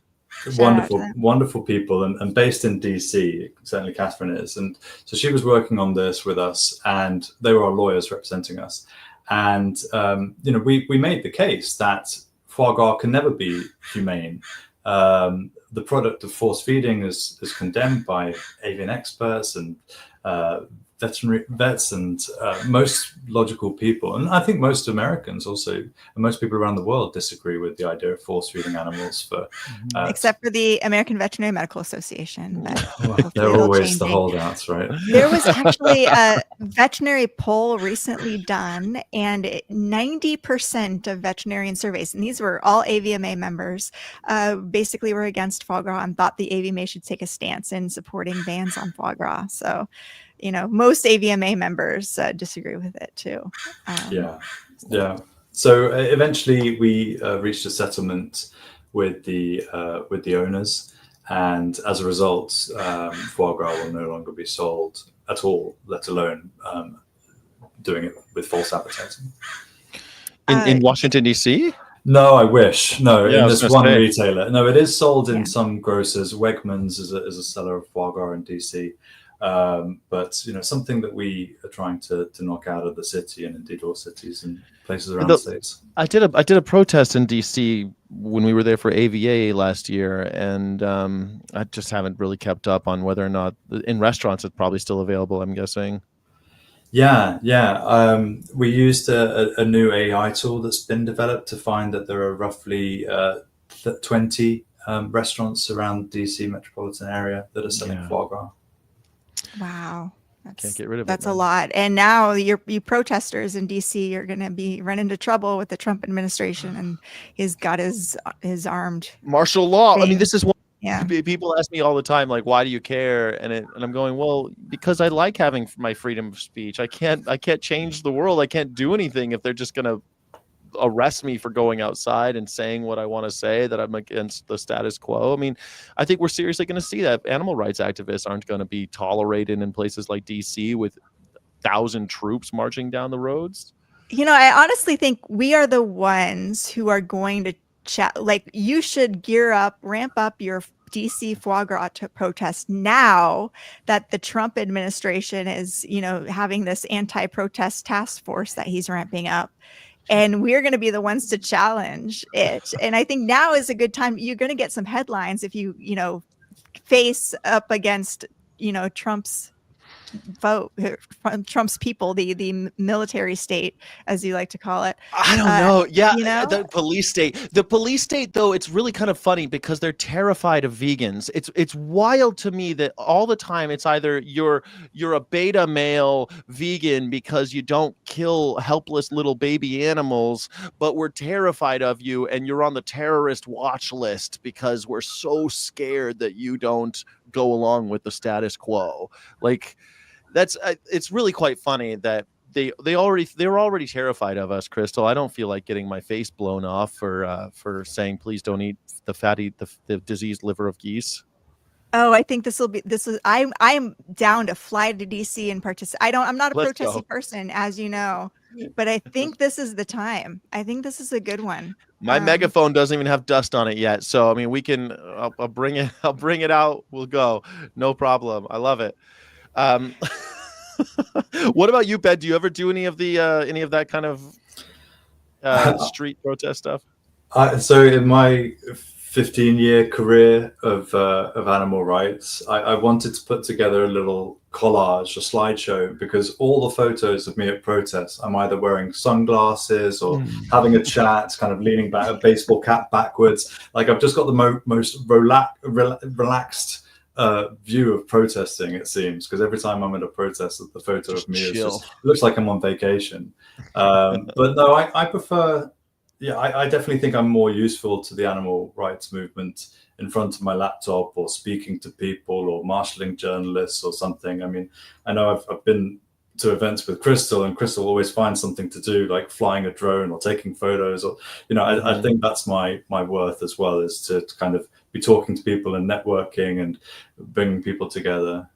Yeah, well, it's good to go to protests because everybody's there and you can talk to people and like make sure you're following everybody on Instagram like that. And that I love taking pictures, that's a good outlet for it. And there are people who love to, give speeches and, hold signs. And so I think it's a good way to bring everybody together. And occasionally, like the Metropolitan Detention Center protests, I think I was very happy to get arrested there because I think this is like a moment we're going to challenge. Like I was arrested as a journalist, following and it's a good chance to protect our First Amendment freedoms. Yeah. So I think now is a good time to protest in DC for that very purpose too. I totally agree with you, Crystal. It's funny. I talked about you on one of my other streams with George Martin, who I hear that you've got a kind of a British affectation there. Are you based in California? Or are you in the British Isles as well? No, I am now. I was born and raised in London, and then age 29, I moved to California. I've been here for 10 years. Okay, so you're not going to be offended by what I'm going to say. So I was talking with my friend George Martin, who is British and seems to have no idea about what's going on in America, and he made the statement that people who get arrested by police only arrest people who are committing crimes. And I said, wait a second, Crystal got arrested for just being outside in her neighborhood because there were protests going on. She wasn't breaking any laws. She wasn't even part of the protest, and she got lassoed in. A lot of people are getting arrested for committing no crimes, and Crystal's one of them. Maybe now is the time to go get arrested intentionally, Crystal. No, I'm not getting arrested. Nobody's getting arrested intentionally. I am following the law, and I am usually probably going to go, if there's a DC foie gras protest, I would go as a journalist documenting and taking pictures. Yeah. And if Trump's police state wants to round us all up and kettle us and whatever, I think that would be a great news story and also bring attention to foie gras. So yes, but I like it. That's I think it's great. I mean, I think we gotta be real masculine about it, and that's a great segue to what I wanted to ask Ben about as well. Is the manliness of the movement. There you are, looking really manly with your turkey. That the meat equals manliness fallacy, redefining strength in the age of toxic masculinity. It was a great article. I really enjoyed it. Is this something you've been thinking about a lot? Because I'm constantly thinking about why people like Joe Rogan exist. Seems only to tell us why eating animals is the only way. Life eats life. Let's eat more McDonald's and be manly about it. Yeah. Thank you. No, it's something that's come up throughout my advocacy. I think I wrote a New York Daily News op-ed maybe 6 years ago, kind of about this theme. And this most recent post came up because I just put it on my LinkedIn, reflecting on it. It does seem like we're in a real bad age of toxic masculinity. All these podcasters coming up and the rise of MMA, and there's a lot of broism out there, and that's just never been something I'm attracted to. I love sports. I play soccer. I consider myself quite normal, except for my veganism. Quite mainstream, quite a bit of a lad, a bit of a jock. The only one thing that's different about me compared to all the other bros. Well, maybe there's a few things, but the biggest one is obviously I just think, well, why does anything need to suffer because of me? I can get anything I want at the click of a button. Surely I can just eliminate a massive cause of suffering by leaving meat out of my diets. And I've never had to feel like any more of a man by killing things or by abusing animals. And so, I just thought now was a good time to post about that. And the post went down really well. So I turned the post into a blog, and then I was asked to write an op-ed about it. But no, it's been really warming. A lot of people are saying we need men specifically to speak up about the merits of being kind to more vulnerable animals. And because this is a movement that's largely led by women. There's some brilliant women leaders who I've had the pleasure of working for in this movement. Of course. And I think that the men in this movement do need to speak up about it's much more manly, I think. And I'm kind of uncomfortable with the word manly and defining behaviors based on gender and stereotypes. But to take that old word manly, it's much more manly to defend the vulnerable, I think. Yes. When you say that, attack. I couldn't agree more. I think that when you have the ability, it's not just that masculinity is like, because I'm masculine, I protect those who can't protect themselves when the case need be. Is that, I was blessed. I'm 6'5". I weigh 240 pounds. I know you're a tall guy. You're like 6'4", 6'5" or something, right? And like, we're talking about, if I'm there and someone's beating up a dog, a chicken, a pig, a rat, a cow, I should be the guy who stands up. That's just the burden of being a big person, I think. And a lot of people who are of the masculine ilk, that's what we're born with. We're born with a face that can take a couple punches. We're born with big, long muscles and weight and reach. And that's what makes protecting others masculine. And I know mothers protect all this. I don't want to diminish that at all, right? I know what you mean. It's like it's a little uncomfortable talking about that as being like a masculine trait. But it just is that the physicality of manhood is that it comes with responsibility. It's weird that we all watch these superhero movies where they say with great power comes great responsibility. That's what masculinity is having responsibility for the powers that the privilege that you have, the power that you have. And it seems like such just the least manly thing is to hurt a defenseless animal. And it seems like the most testosterone-driven, hero complex, ego masculine thing to protect an animal. So it seems bizarre that these guys want to hurt animals. Yeah, I think so. And I think if certainly if that side is going to be putting out the kind of garbage that they often spew about animals and our right to eat them and place at the top of the food chain, then I think it's upon us vegan men to put out another side, another point of view.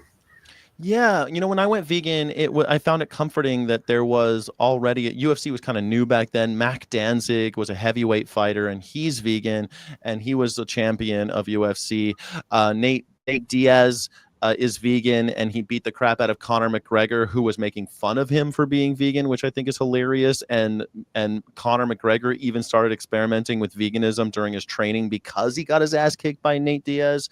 We have James Wilkes. We've got a lot of vegan UFC fighters now too that show you that you can be whatever definition of masculinity that you have, you can still stand up for the vulnerable and not exploit them. Yeah. I mean, I'm certainly not an expert on the health aspect, but I can just point to myself and plenty of other vegan men who play sports, not at that level. It's not a pro athlete level, but can have perfectly long, healthy, happy, sporting lives on a vegan diet. I think that's been proven beyond a doubt. Most of us aren't going to get in the octagon, but if we want to play with our kids until we're 90, or to be active and be in good shape, veganism's a perfectly fine way of living. Do you think that the industry is the one driving this? Where do you think this comes from with this eating animals as manly? It didn't start with Joe Rogan, did it? No, I know. I mean, yeah, it's unfortunately it's so ingrained in society. I mean, there's definitely forces at work, the Bermans, the Hubbards, the dark arts of PR. They spend more on marketing these companies than the whole animal movement has in its total operating budgets. But I think it's like a self-fulfilling prophecy as well. People believe it and they preach it, and then they do it in their own lives. It's something that's incredibly hard to get through, but there are, great people like Michael Greger putting out real facts, Dr. Faraz, experts in nutrition and health, putting through the other side. And it's finally getting through with movies like Game Changers and What the Health. So some people are taking notice, and I think the more we can do to promote those kind of vehicles, the better.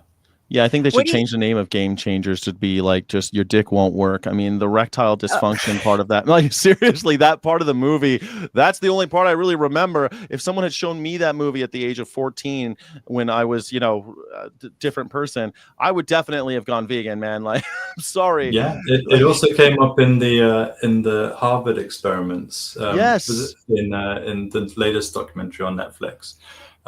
So they talked about a decreased sexual libido amongst those twin studies. So, if that's a concern for people, then sure enough, get rid of the chicken.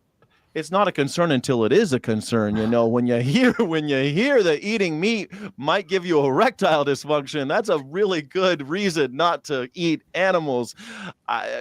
Crystal wants me to not rule by fear. She doesn't want me to tell people to be afraid of eating animals. But man, I would say you could reframe it as like, you should be angry what the meat companies are doing to you.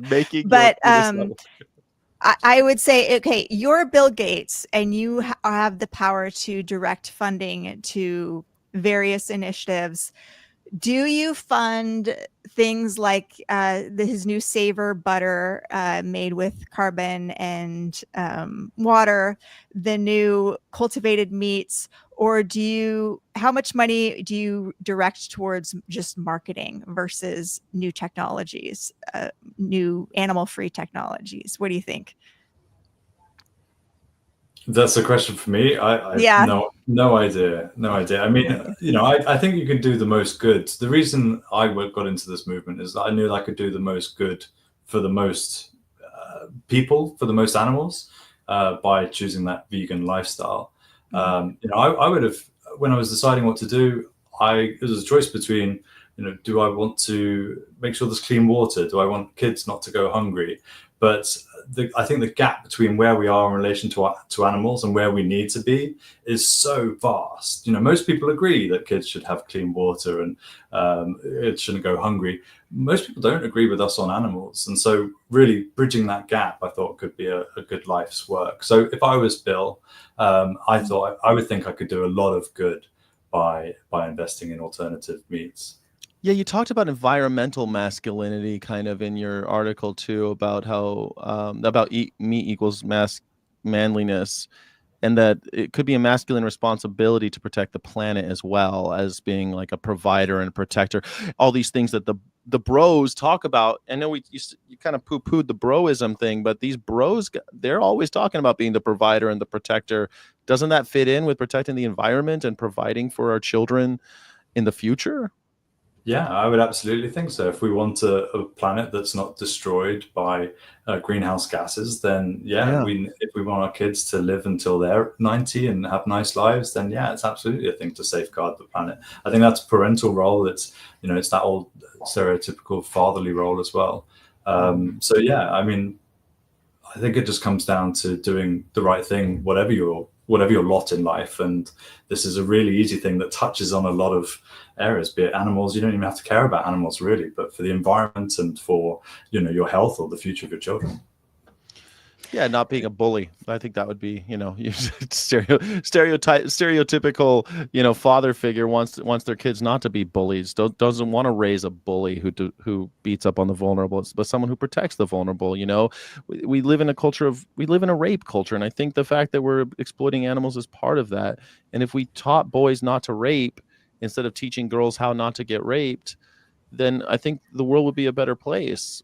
I think that's part of being a man, is like teaching your kids and teaching each other not to bully the vulnerable. And I think it starts with animals. Yeah. I want to change topics a little bit and jump to this Manning beef investigation that you guys just did. And well, not just did, but fairly recently. And it actually made the New York Times. Nick Kristof wrote about it. Let me see if I can. I'm trying to add my screen to the stage, but it's not letting me, Sky. I'm going to remove you. And there we go. Here we go. And I thought this was just a brilliant article. Can you tell me a little bit about this investigation in Manning beef?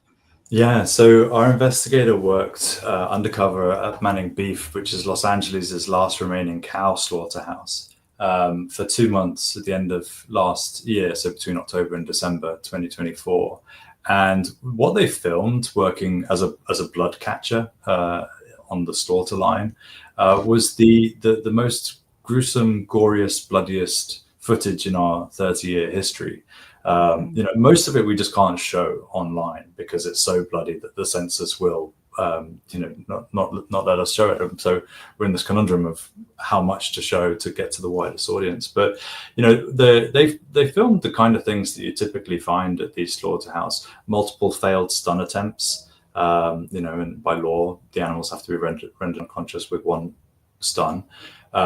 They filmed animals being hoisted up to face their throats being cut, whilst showing signs of consciousness, according to experts who reviewed our footage.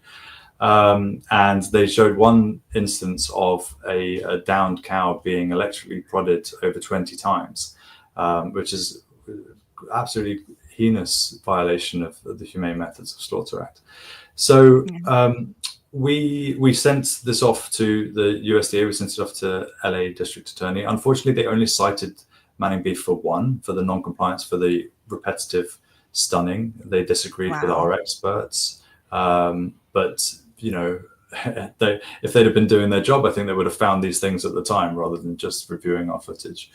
And, you know, there are many problems with USDA slaughter inspections at the moment. 20% of public health veterinarian positions are vacant at the moment. They're overworked, they're overstretched, and this administration is just intent on slashing federal jobs. So, you know, it was a horrible thing to get out there, and we're really grateful that Nick Kristof saw it and saw it for what it was and managed to get it to his massive audience. He's been fantastic on animal issues for decades now. And, you know, I would have changed the headline myself. Animals that feel the slice of a knife. I would have called it animals who feel the slice of a knife. But you know, he provided a lot of balance. He went to Temple Grandin, and Temple Grandin said, "Oh, it's hard to tell that they're slaughtered." You know, and that was a dark moment. It almost didn't happen when Temple Grandin, who is, you know, such an authority on sensibility in animals, when she says you're full of rubbish, then you know, you've really got to say, well, there are other experts who think actually these animals are alive. And the difficulty in California is you're not allowed to record audio surreptitiously, so you can't hear the vocalizations that the animals are making. So you just have to go on telltale signs of like any voluntary movements of the head and things like that. So it's really difficult to determine consciousness in animals. That's why that meat inspectors are supposed to be at the slaughter line. But when we were doing our investigation, our investigator couldn't see any federal meat inspectors. Well, we went to Manning and we didn't see any. I mean, I saw the office that said USDA, but no one was in there. There's no. I didn't see anybody out there that looked official at all. And we saw a dead cow in the alley and get dragged away by a forklift. And these are all mother cows. This is something people tend to forget as well. Manning only processes dairy cows. These No, aren't. that's not true. I They thought you were the process. one who told me that. No, that you must have misunderstood. They Must they have. do process beef cows too, but we do see a lot of dairy cows there. So yeah, and every time I go there, I see something new. So And yeah, one of the things we recorded is a lot of dead fetuses. That was really horrible. Talking about parentalism, seeing that these cows who were just ready to give birth, and seeing all these dead fetuses on the ground, that's really shocking. And no way can we show that on any social media platforms apart from YouTube. yeah. Oh, wow. So yeah, it's horrible stuff, and unfortunately, it's just so common. What we find we have to do now when we're releasing an investigation like this is we have to paint more of a story. Unfortunately, the cruelty just doesn't cut it anymore when you're trying to get a journalist. So the New York Times wanted to know if things are getting better or worse under Trump. So you're kind of working on that angle as well. You're taking a look at the whole USDA inspection system and finding that actually the amount of non-compliances are trending down. The federal meat inspectors are handing out less punishments for violation, so that lines are being suspended less frequently for egregious humane handling violations. They're getting written up less and less frequently. So we're actually charting this to show that punishments, it's like a slap on the wrist for these people. Manning beef, we looked at Manning beef's history. Since 2018, it's had 61 humane handling violations for things like smacking cows in the face with rattle paddles, excessive prodding, multiple failed stun attempts, starving animals, keeping them without water, and it's just, but they've only been suspended for 1 day in total, despite all of these violations. And that's fairly common across the industry. Yeah, I mean, it's impossible to do this job in accordance with the Humane Methods of Slaughter Act. And I think if you had a USDA inspector who is really trying to follow the rules as written, like all slaughterhouses would be shut down. It's impossible to keep operating. And I've talked to somebody who was the chief at the Food Safety and Inspection Service, and he basically said, yeah, if you have an inspector who is, follows the rules too closely, they are often then reassigned to a district office somewhere to do paperwork, and that's how it works. That's how it works with all these inspectors. I mean, and in health inspectors are the same way. You might find a hard ass, but they're not gonna write up everything you see because they don't want to shut down a bunch of restaurants. The restaurants are the ones paying their wages. They're gonna try to work with you and try to look the other way, have coaching moments and stuff. I mean, they're in cahoots. You got to see these guys every single day. You're not gonna bust them up too hard. Yeah, and what's more, when you look at who's employing them, the USDA is both the regulator of US meat, but also the promoter of US meat and the marketer of US meat. The biggest customer of Manning beef is the National School Lunch Program. The Federal Child Nutrition Program by USDA purchases Manning beef. So they're finding violations. They're finding humane handling violations, but they also have contracts to supply this meat to children in the Federal School Nutrition Program. So, it's an uphill battle for sure. And when they find those violations, they change the guidelines. I mean, when Trump took office and they eliminated the speed limit, slaughterhouse speed line limits, and I asked a slaughterhouse worker, I said, well, have you noticed any difference since they eliminated the speed limits? Like, there's no speed limits. There's never been speed limits. Everyone just laughed at me. I kept on asking people. They laughed in my face. Speed limits? There's never been a speed limit. No one's asked us ever to go slower. They're always telling us to speed up. And so, like, they probably did. Somebody probably had a violation somewhere, and they just changed it. It's like the governor of Arkansas, Sarah Huckabee Sanders, finds out that children are working in slaughterhouses, so you change the law. Now it's legal for children to work in slaughterhouses. It's like, yeah, and it's just like they're scofflaws. They don't follow the law, as we've seen with the foie gras being sold in California. They don't care. They think they have the power to do whatever they want. Lester C. Friedlander is quoted in here. A veterinarian who worked for 10 years in the slaughterhouse inspection reviewed Packers videos and told me that a number of the animals shown being hoisted and cut were still alive and responding to pain. And then Temple Grandin said, in one case, she said an animal in the video was dead, and another, she couldn't be sure. She's always, we talk about type 1 errors versus type 2 errors. Temple Grandin's tends to make type 2 errors, I think. She tends to not attribute, not say that somebody is guilty when she presumes innocence too much, too often with this industry. But I think what were you gonna say? Sorry. I mean, I don't know. I mean, I was just gonna, she defends gas chambers. That's all. I don't want to No, say on well, they come out all calm and floppy. No. Yes, they come on. She's no. Well, she sends. Did you see the recent video with the Raven Deerbrook and her? It's really good. I just actually reposted it on Instagram, and Temple Grandin she's very concerned by the gas chambers. And I talked to Temple Grandin about the gas chamber footage, and Nick Kristof quoted her, and she said, yes, those pigs were absolutely suffering. But her plan is to, of course, genetically select for pigs who don't actually suffer when they're killed by carbon dioxide. And I asked her, how long is that going to take? And she said, oh, in a year we could do it. It's like, let's redo the video footage now and see if a year later we've so she has in the past past defended Slaughterhouse she designed Slaughterhouse as a gas chamber. She has defended gas chambers.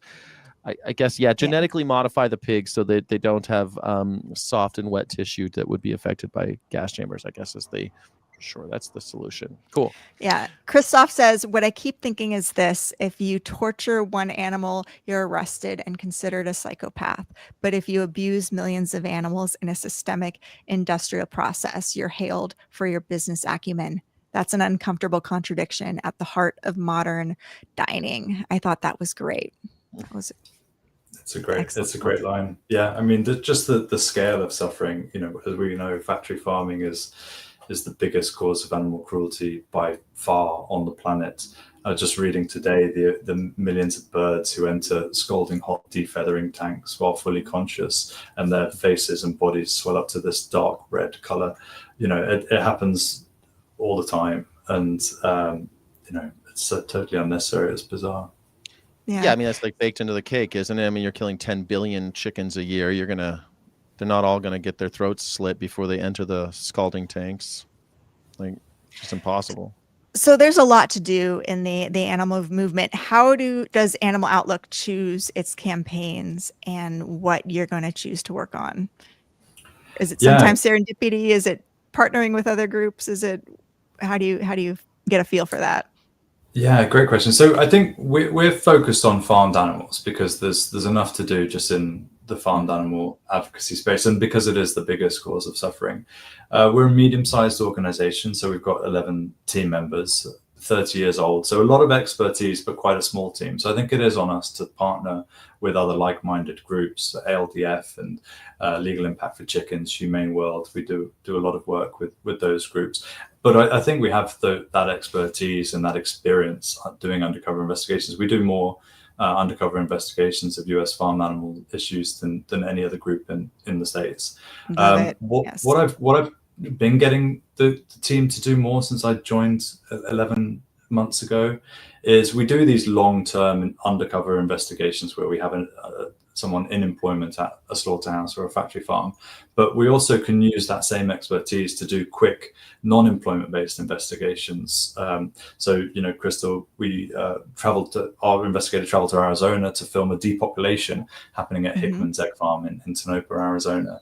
And just from the side of the road, and seeing and showing the world what was happening, these dead bodies of birds being taken out by forklifts and dumped into a mass grave, that kind of thing, just getting that message out there. You've done it yourself with your amazing investigations around California, and photographing dead cows from the side of the road who have been affected by bird flu. So I think there's a lot we can do to kind of do more of getting the word out about what's happening to animals on farms without the big expense really of doing those undercover investigations. They are our bread and vegan butter, and it's what we're best known for. And I think it's so important to the movement. I don't want to stop doing those undercover investigations because our adversaries will say, oh, that's old footage, we don't do it like that anymore, you've done it selectively. No, if we keep finding it means it's intrinsic to the whole system of animal agriculture. But I think there's a lot of opportunities, sadly, to demonstrate how much suffering there is out there. Yeah, there's so much, and this is just video of Hickman's and great footage, but all of us have the ability to do this and just go to our local farm and film from the road. When it's hot outside, go see what the cows are experiencing. Are they showing signs of heat stress? And are they know your farm standards and various standards, learn them, and then go to your farm and see for yourself, not breaking the law just from public roads, what is actually going on. Follow some trucks around where they're leaving one farm going to another. Where are they going to? And how much biosecurity is there as these trucks go from farm to farm? How much gaslighting is going on? I look online a lot, and I'm just astonished by how little footage there is of United States facilities out there. Animal Outlook is doing a great job getting that out there, but very few groups are doing that. So I really appreciate what you guys are doing with that. And I heard recently, you did that investigation of Hickman's depopulated more than 6 million birds and got more than $72 million in bailouts. And they said they were going to close down for 2 years. And now we just got word that they've got in more baby chicks while bird flu is circulating in that area of Arizona. Have you heard any news from Hickman's? Yeah, it's something we've seen before. We FOIA'd a depopulation effort at Crescent Duck Farm, which is Long Island's largest duck farm, and found that they'd got a lot of taxpayer-funded bailout money. They'd also gone to their local community and said, "Oh, take care of our workers. They're going to be unemployed. We're going to have to furlough." Had a whip round, and then all of a sudden they put new birds in their facility. The same is happening with Hickman's. They were supposed to be out of business for 2 years, but less than 3 months they started to repopulate. Maybe they meant that they won't be up to full capacity in 2 years, but they got all the sympathy, they got all the press, they got all the pro-vaccine arguments that they wanted to get out there. But sure enough, chasing the bottom line, they're trying to get their business up and running again, which we would like them not to. Yeah, and I think anybody who's in Arizona should drive by and see what's going on in Hickman's, and keep us up to date. And I hope Animal Outlook keeps up to date on what's going on. Can we look for any signs of dying baby chicks there who are infected with bird flu still? Are they able to keep their flocks growing? As we have seen, there's this one egg facility down here who has been trying to repopulate, and we've maybe captured some footage of them carrying out bags of dead bodies and such. So it takes all of us, I think, to keep an eye on these facilities. I thought it was interesting that Hickman's was they really want vaccines, and just a couple weeks later we hear RFK Jr. saying we're going to stop all that. We're not doing any kind of research on mRNA vaccines. I mean, did that just fall on deaf ears? Is that something that the industry is really calling for? Is it just Hickman's? Where do you think we're going from here? Well, RFK is investing in the old type of vaccines. He's given $500 million to that, just not mRNA vaccines. But also the broiler industry is bigger than the egg industry. And so they have the power to squash any vaccine stuff because that would hurt their export markets. I don't know. Do you have any thoughts, Ben, on the whole vaccine debate? No, I know no more than you do. That was a good summation of it. Yeah, they're competing with broilers, and many countries ban vaccinated broilers. So for that reason, but I don't know enough about it. Glenn Hickman was arguing, why don't you just let us vaccinate our hens and leave broilers out of it? I don't know. Whatever makes the suffering more endemic is not something I would generally favor. I'm not going to allow an organization to put a black band-aid over what is fundamentally a cruel and unnecessary industry. Yeah, that's something I wanted to ask you about, because I get into this argument a lot with animal rights people about abolition versus incrementalism, and how do you feel about that? Do you believe in incremental reforms? Do you think that slightly better housing and slaughter methods? Do you think that these are stepping stones toward abolition, or are they just delaying the end of animal exploitation? So in my career, I started off with PETA. I worked for PETA in the UK and the US, and then I moved into more of the welfare space. So I went to work for World Animal Protection and compassion world farming. And so I feel like I've seen it from both sides, from the abolitionists, like that's where I started, that's where my roots are. And then the practical incrementalism with speaking to companies, getting them to try and make incremental reforms. And honestly, it's so much easier for me just to do what I feel is the right thing, which is to push everybody towards plant-based diets. I was at Compassion World Farming. I was dragging companies kicking and screaming to make the tiny welfare improvements. So they'd already committed to making and just getting them to implement. I thought, well, if I'm going to work this hard, I may as well be asking them to go vegan because they're not making any improvements anyway. I can definitely see in the cage-free movement and that we've made progress, but it is difficult. And I think for me, I don't know what the answer is. For me, I know that you get one shot at life, and I don't want to spend it trying to make small improvements. I want a wholesale change in the way we treat animals, and that's what I'll continue to do. There are very many clever people out there who are working on incremental welfare reforms, and I won't get in their way. If there are genuine improvements, I will not get in their way. But for me, I just want to see the whole system abolished. Yeah, I see it as like the industry has billions and billions of dollars, and there are actually people who really care about animals who are working inside the industry to get things like vaccines and better housing and all of the things. And yeah, go for it. But I'm not going animal rights activists and vegans. I want to empower us to also advocate for a future where we don't need that. And I hate to see our limited funds wasted when the industry is already, supporting a lot of those things. So and also I don't want to see us become the world police. Like, we got to check up on Swansons to see if they actually did go cage free, which they didn't. Of course, they promised to, and they never met their goals and never even tried. Going to Crumble Cookie and asking them to go cage free eggs. Then we got to go and be their watchdogs and go make sure that they're using cage free eggs, which of course they're never going to, because every time the cage free egg price goes up and a penny, they're going to switch back to their old habits to save money. We could just be saying, hey, let's find out cheaper ways for you to go egg free instead of cage free. I have a really hard time with incrementalism, and I have those arguments every single week. And I'm an abolitionist. I love what you said, though, that it's easier for you to just follow. I think you said you're following. It's easier for me to follow my heart and do what I believe in and be an abolitionist. And I think, I'm right there. I got my start at PETA too. And I've been an abolitionist ever since, for sure.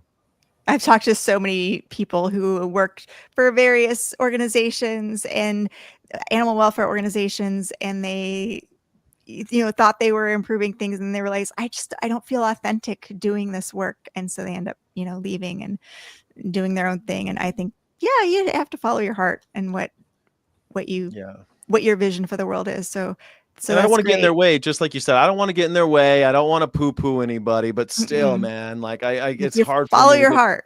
It's hard for me to get fired up for thinking of, softer whips for slaves. I'm sorry. It's hard for me to get real fired up about that. So what are Animal Outlook's goals? What do you guys hope to accomplish this year? And you have any plans in the works? This year, definitely increasing the number of non-employment based investigations, because I think that's our real value add to the movement is, understanding of hidden recording equipment and what are the real pressing issues. We're always looking for new novel legal strategies as well. Impactful strategic litigation is one of the things the team does really well. That was left over from my predecessor, who was a great legal mind. I'm not one of those. What I can do is use my experience in press, because I kind of came up through PETA's press department, and say, that's an interesting story. I think we can tell that story. Here's how we tell it. Here's how we get more eyes. And that kind of consumer behavior change thing is delivering Animal Outlook's message to more people, I feel, is where I can add some value. So just doing more of what we do and doing it to a wider audience, making it more mainstream is kind of the short-term goal. Longer term, I like the team that we have. I don't think there's much need to get any bigger. I've seen kind of what's happened with the bigger organizations. Bigger doesn't always necessarily mean better. We're able to have an impact whilst we still have a mid-sized team. We're not burdened by bureaucracy.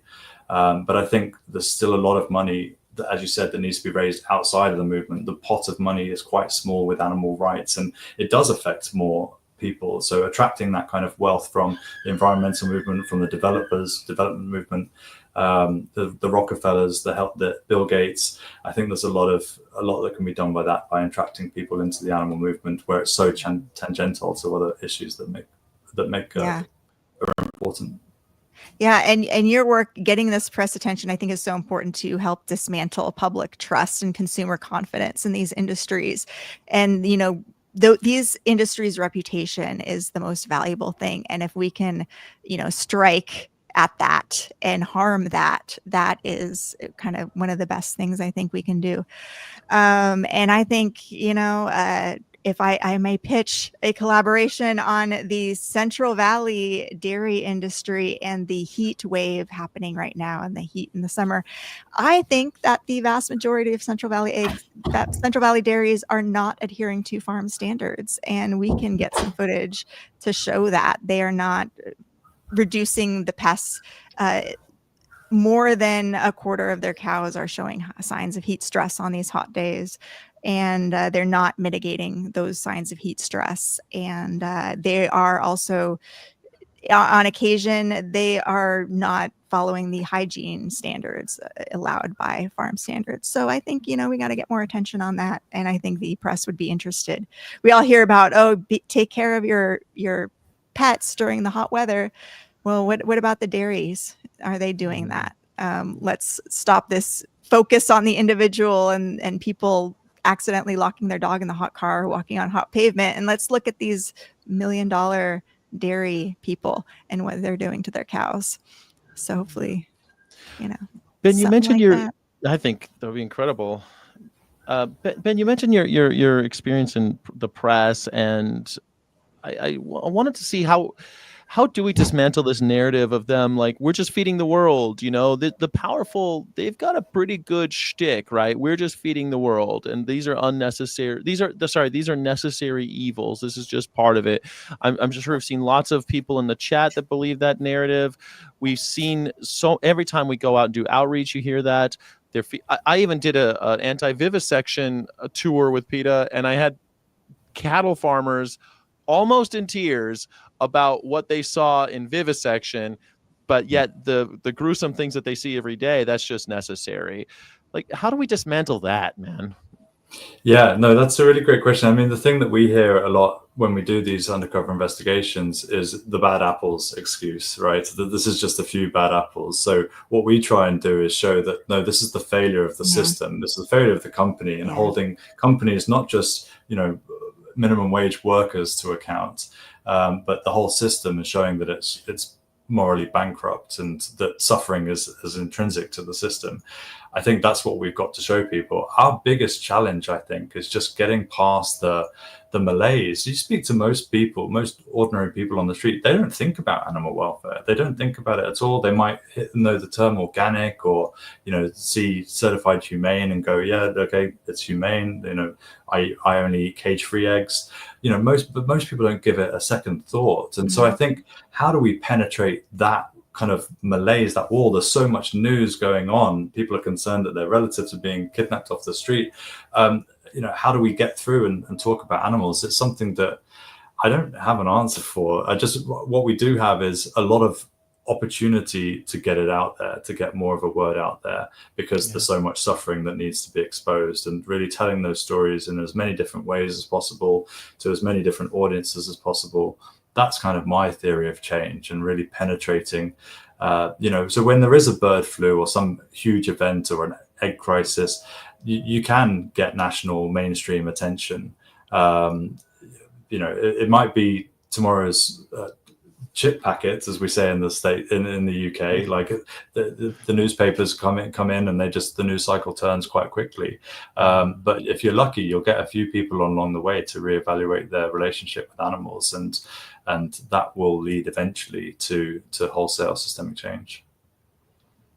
Yeah. So what gives you hope for the future? What keeps you going despite all of this challenges you face? Yeah. So what gives me hope for the future is that I've done a lot of exploring on this, and I can't think that it's right to treat animals the way we treat animals, to eat animals. I just can't see any moral justification for it. So knowing that it is the right thing to do.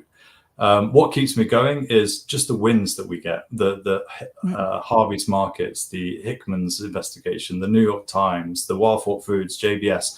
That's what keeps me going is those wins, those quick turnarounds, those great exposés. That motivates the troops, that gets the whole team's energy going. Getting those things is what keeps me going. But yeah, I mean, I want to see it in my lifetime. I do want to see a wholesale shift. I've come from the UK, and it's marginally better in the UK. Back in 2015, suddenly there was a lot of talk around veganism. A lot of mainstream restaurants, even McDonald's, added the plant burger. It's still on the menu in the UK. Is the Beyond McDonald's burger. I would be happy if we can get something like that over here. If we can get more of a mainstream of veganism, it doesn't even have to be everybody all at once. That's what I'm aiming for. But I will settle for just being able to get everybody being able to get decent vegan options on the road in every town in the States. We had a bit of a false start over the last few years. It came and then it backtracked a bit. We need to get back to where we were in 2019 when the Impossible Burger was added and Dunkin' Donuts was doing its thing, and Beyond Panda Express. We need to get back certainly quickly to a level where veganism is available to everybody throughout the States. And then it's a matter of just convincing people that once it's there and it's delicious, it's available and it costs the same and it tastes the same, that now's the time. This is what's happening to animals, and this is why you've got to eat it. So what keeps me going is there's just a lot of work to do, and I'm always excited by the wins. Yeah, awesome work. Great job getting this press. So how can people find you? How can people follow Animal Outlook? What do you want people to work? How can they donate? What's going on? Yeah, please. We're always accepting donations. If you go to our website, animaloutlook.org. One thing that's cool about our website is you will see 30 years of Info Investigations content on our investigations page. We make everything publicly available. So any influencers out there that want to use footage that's already been vetted by our legal team, and we've seen it with our own eyes, please go on the website, check out our investigation page, use all the footage that you want. All our legal cases are up there as well. We publicize everything. Go and check it out. And then follow us. We're on all the social media channels and TikTok and LinkedIn and Facebook and Instagram, of course. So please give us a follow. Yeah. Our moderators shared the links. So if you guys want to follow Animal Outlook, please do. Definitely visit the website. The website's awesome. Tons of stuff to watch there. And I love the fact, just rip it off and start making content about it. Get the word out there for sure. Yeah, I love it. Let's do it. Because that's what real men do. That's what real men do. That's what they real men take some footage from the animaloutlook.org and make some content about it, letting people know that we need to protect these animals. Credit them for it, for sure. Yes. Link back to them for sure. Yeah. Man, it was so great talking to you, and I really appreciate everything you do and getting to know you better on this stream. Thanks, and I hope you'll come back. Thank you so much. Yeah, I'm really grateful for the opportunity. Congrats on all the great work that you're doing. You guys are keeping this up and getting this message out there to a whole new audience. So appreciate everything you do as well. Thanks. We'll catch you on the other side. Thank you, Ben. All right, take care. Bye.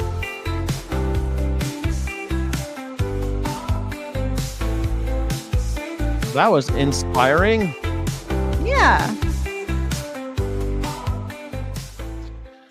I thought that was fantastic. I love doing these interviews because they make me feel like getting back out there and because it can't. When he says that malaise can be contagious too. It's not just penetrating the malaise, but not letting it stick to you. Not letting it get to you. You got to keep fighting. You got to be out there, waking up every morning and having that hope that he was talking about.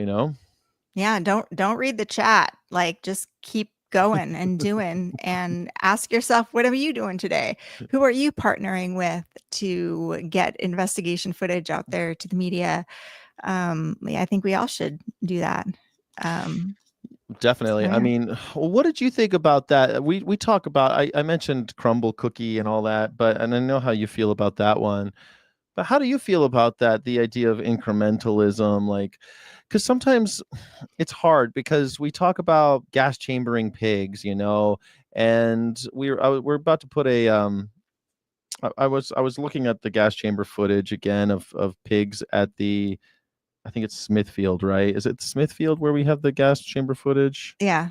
Yeah. In Vernon, that's now closed. So Vernon that's a win. Right, but Smithfield is still gassing pigs, and 90% of the 300 million pigs that we kill every year in America are put into gas chambers. Again, 113 million pigs every year are put in the gas chamber. I think it's 130 million total. So yeah, 130 million pigs killed, 113 million in the gas chambers, or stunned in the gas chambers. They don't actually, I guess their hearts are still beating when they get out the other side. Sometimes, it depends on the gas chamber.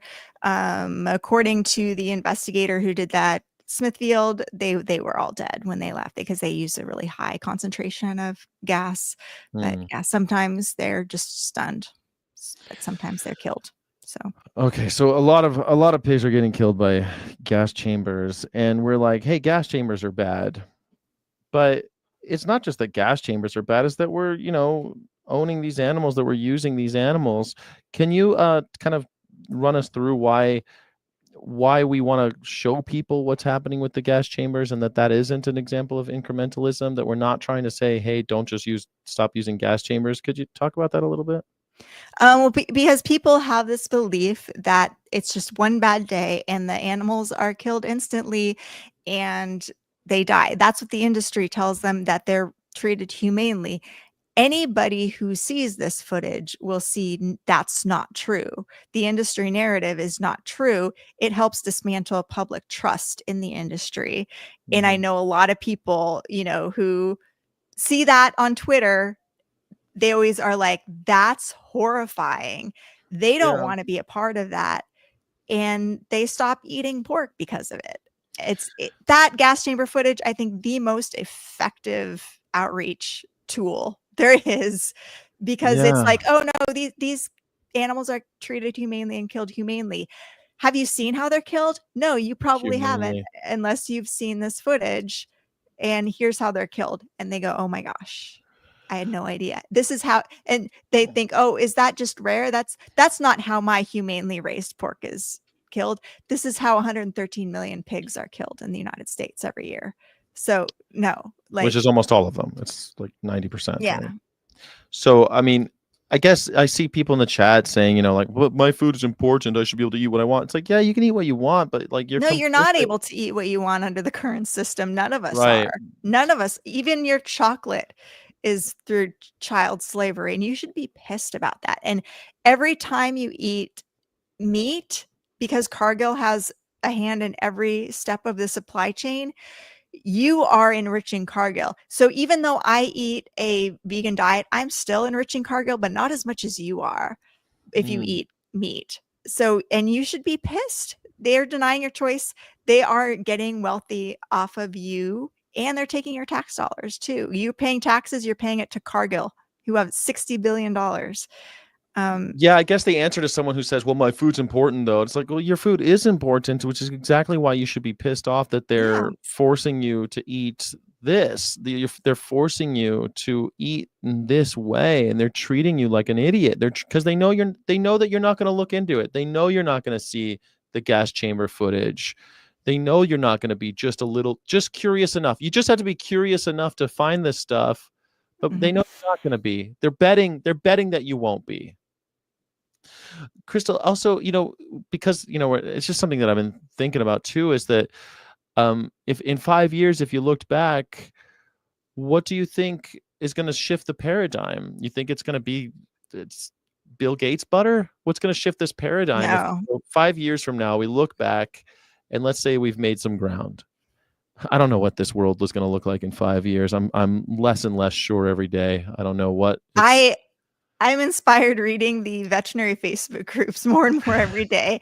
More and more veterinarians are saying things that I'm like, bravo, now put that up in your clinic.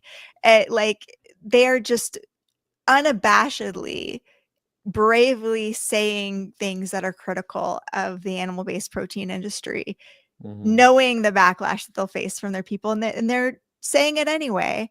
And more people, it's becoming more normal in the veterinary profession to not trust this industry, not be a bootlicker for this industry anymore. Yeah. The veterinarians are pissed. They've been lied to. They watch those Temple Grandin videos where Temple Grandin was saying, oh, the pigs are anesthetized, and they roll out, not they showing, roll out floppy. Yeah. Not showing what happens to them in the gas chamber. And now the veterinarians are seeing what happens, and they're like, I did not endorse this. The AVMA is saying that ventilation shutdown is humane. And they it's such a lie. They're like, I am tired of being gaslit by this industry. And so I think more and more veterinarians are going to hopefully post some things in their clinics saying, things critical of animal agriculture. People are going to go to their vet with their dog and to the veterinarian that they trust. And they're going to see information about why they should be angry at these corporations and this industry and how rich they're getting off of the suffering of animals and the exploitation of children. And people are going to change, and the corporations themselves are going to change too and invest in animal-free methods of food production. Well, a lot of them are already investing in animal-free methods. I feel like they see the writing on the wall. I think that they're aware that either climate change or just the fact that their subsidies might dry up at any moment because of the whim of a dictator. Anything could happen.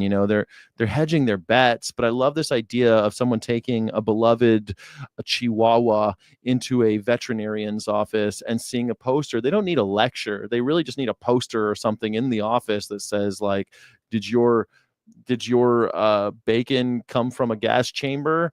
Yeah, probably 90% of bacon comes from a gas chamber. Was your bacon supporting the Chinese Communist Party? Yeah, 25% of any bacon that you buy in this country is supporting the Chinese Communist Party. So it's like these things. I would love for veterinarians, people could be, because they should be trusted sources for information about animals. And they haven't been because they've been gaslit. They've been fooled. They've been bamboozled. Maybe they'll get some of these other idiots out of the bamboozle.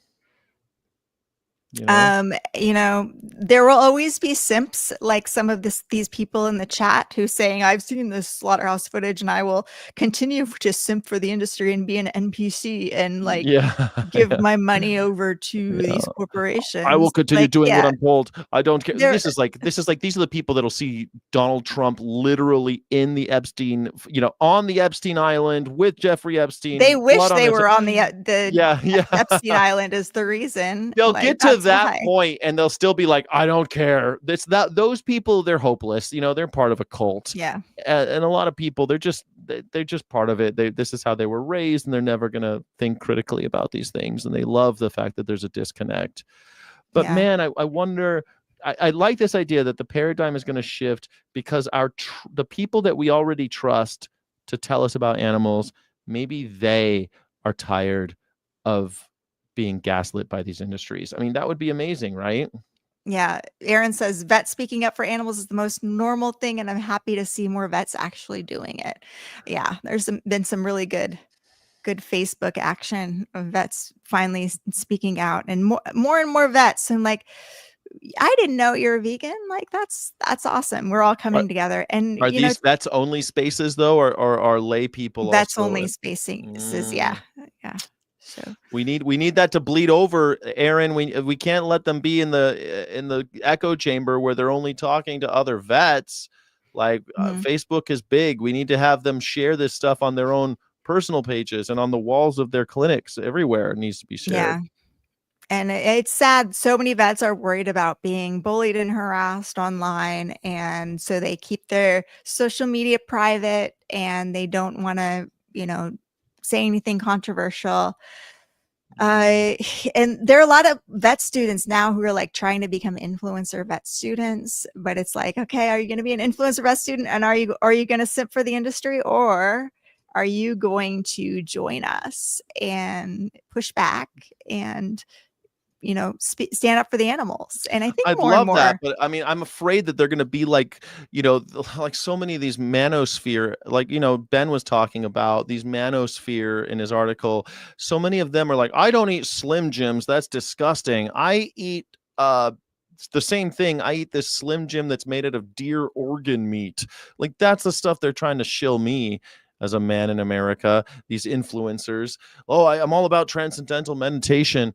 But hey, if you really want to get healthy, you better eat these Slim Jims made out of deer organs. What the heck? Yeah. I'm afraid that the vets are just going to do stuff like that. That's what I'm afraid of, these veterinarian influencers. How do we stop that from happening? I don't think they will. I think we have to present this information to them, debunk their myths. It takes, I was reading Michael Grunwald's book, We Are Eating the Earth. And it's does not pass the Bechdel test. Like, it is all men. I think he interviews maybe, and they are in passing, like he mentions Alka, like in a sentence. I love her. I love her too. She's like one of 3 women he mentions throughout the whole book, but he Dr. interviews Alka in Chandra. depth. Yeah. Bruce Friedrich, he talks to all of these people, Paul Shapiro, he talks to, so and one of his main muses throughout the whole book is Tim Searchinger, and he talks about Frank Mitloehner. If you don't know, he's my friend at the UC Davis Clear Center, who is trying to tell the story that cows are a climate solution, and he helped lobby California to give low carbon fuel standard credits for dairies. I know, like all men who are bad faith actors, he has blocked me on Twitter. All I did was correct the things that he was saying in the way that I do, in a polite, professional way. Of course, he blocks me. But I'm usually blocked by such men who are bad faith actors like that. That's usually what you get. I can't help but this one. Like, it's amazing how people that follow. Look, we're asking you not to follow anybody. Crystal and I are literally asking you, don't follow anybody. Okay. Go ahead and put on your critical thinking caps and start questioning some of these corporations that have gaslit you for years. Start looking at what their practices are. That's what we're saying. Okay, we're not offering you a cult alternative. We're not offering you an alternative cult. We don't want to get to know you that well. We want you to start asking your own questions, start looking at science, start following some this is not factors. Fight Club, where we tell you you've been lied to, and then you join our cult and you become minions for our cult. No, this is not what this is. We want you to think for yourself and not be minions for us, because we don't have the energy to have a bunch of minions. But if you are moved, there is an organization, OurHonor.org, where you can go to OurHonor.org/donate and make a contribution if you want to support our investigations, our interviews, our content. We have a 501c3. Crystal's done incredible work where she sticks up for the vets, and she's trying to, we are trying to get these veterinarians to start being real advocates for the animals by following their conscience. Yeah, it's so important, because veterinarians are the ones who have the power to set policy in the United States. The legislators listen to us, journalists listen to us, and we need more veterinarians out there who are willing to stick it to the industry and stand up for the animals.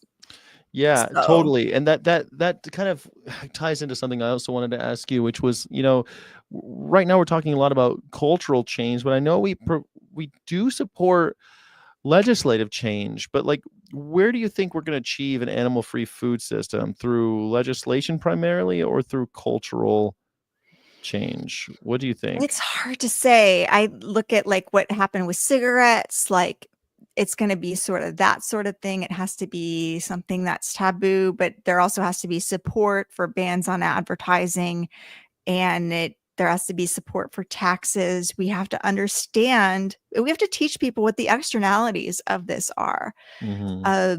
Read, Merchants of Doubt.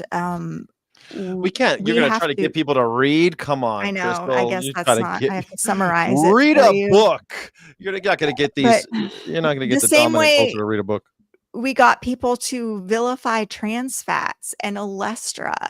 We have to tell the story of how the way that these products are produced is harming us, and we have been denied a choice of alternatives, and we should be angry about that. We should demand alternatives that don't harm animals and our environment.